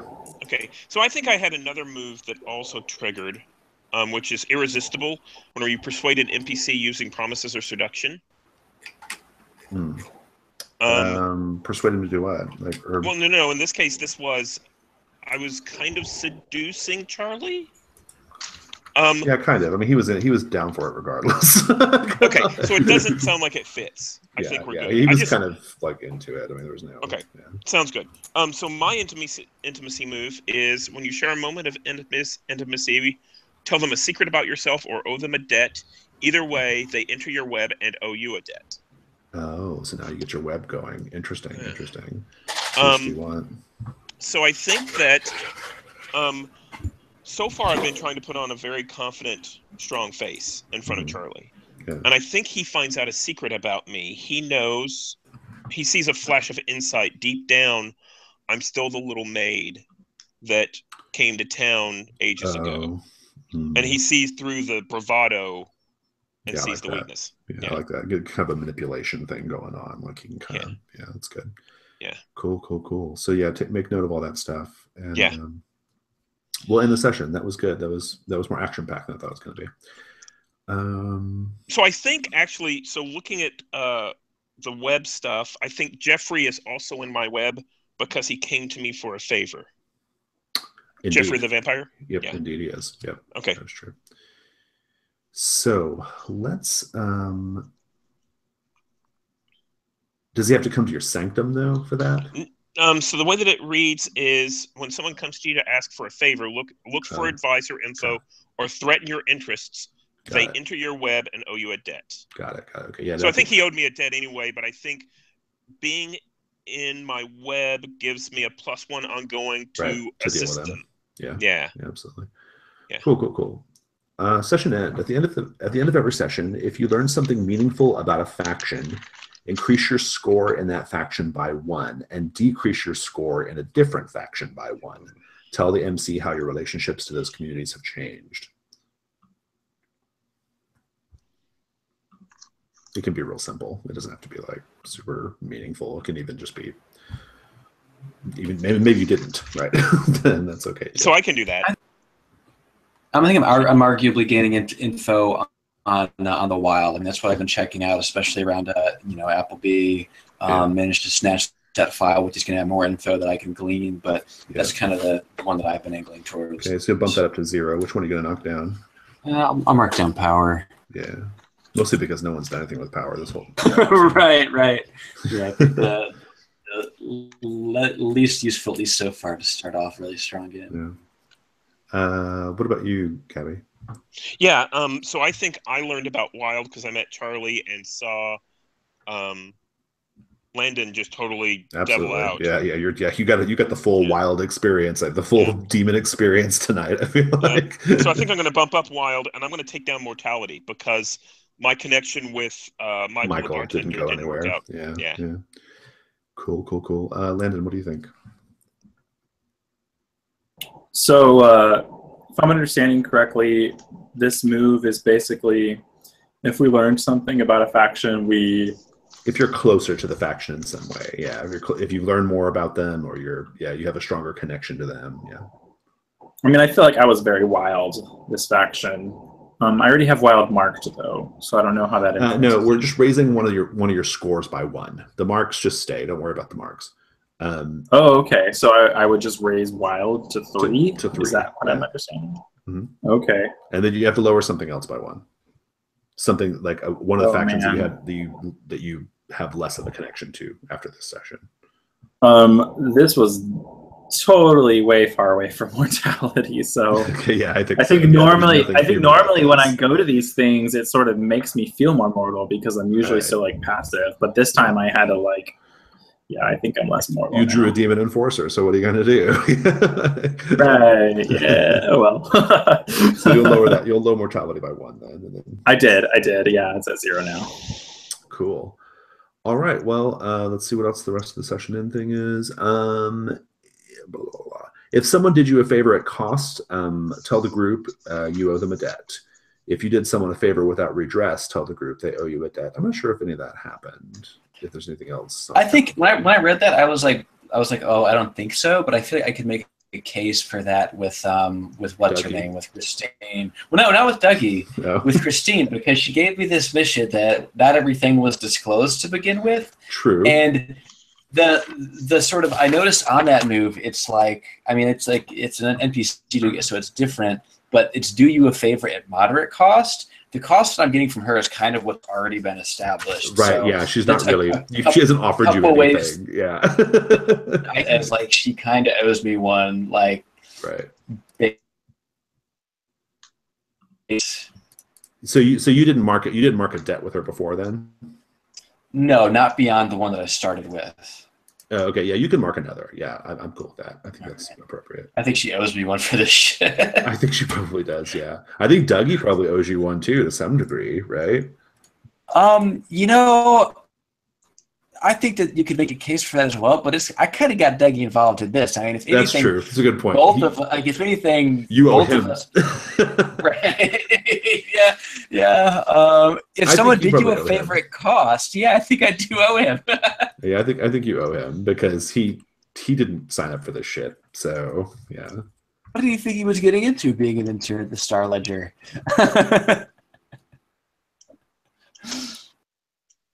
Okay, noted. Anybody else have any other interactions they think they owe debts for, or debts are owed to them as a result? No, not really. I mean, when they put it in the context of like you did a favor or not, not really. I mean, I feel like Gabby kind of like super intruded on my life a bit, but I don't think I really did her a favor. Yeah, true. And it was really just Charlie's fuckery anyway. It wasn't really Gabby. Right? Yeah, I guess so. And I'm going to forget next session. I need to remember to tell you that we need to go talk to Jeffrey. That Jeffrey was right. Yeah, there's a reason why you were there, looking for Landon. Right. Yeah. Right. Cool. All right. Well, that was super fun. If anybody's interested, we can hop into Discord for a minute to debrief. But otherwise, I'm going to go be a person who socializes with friends on vacation. So I have a couple of questions. I'll see you guys later. All right. See ya. Bye. Okay. See ya. First is how does this faction interaction work? I believe that I marked Mortality because I interacted with the bartender. You have to do a faction move. I think it was hit the streets. Yeah, so you should have marked Mortality then. Yeah. Okay. And then, but there's nothing for the whole scene that we did between Landon and Charlie. No. Okay. You have to do a faction move specifically. Yeah. I was just neck deep in Wild, and I was like, "Is there a faction there somewhere?" Okay. Yeah. We can review it later, but I'm pretty sure you have to do a faction move. So. Okay, that makes sense. Yeah. The other question I had was, I don't know how to get on Discord. I've got the app downloaded. But yeah. Do you have to invite? Yeah, I'll invite you to it. I'm just going to hop on for like 15 or 20 minutes, but I'm going to stop this call real quick, okay? Or I'm going to stop the recording.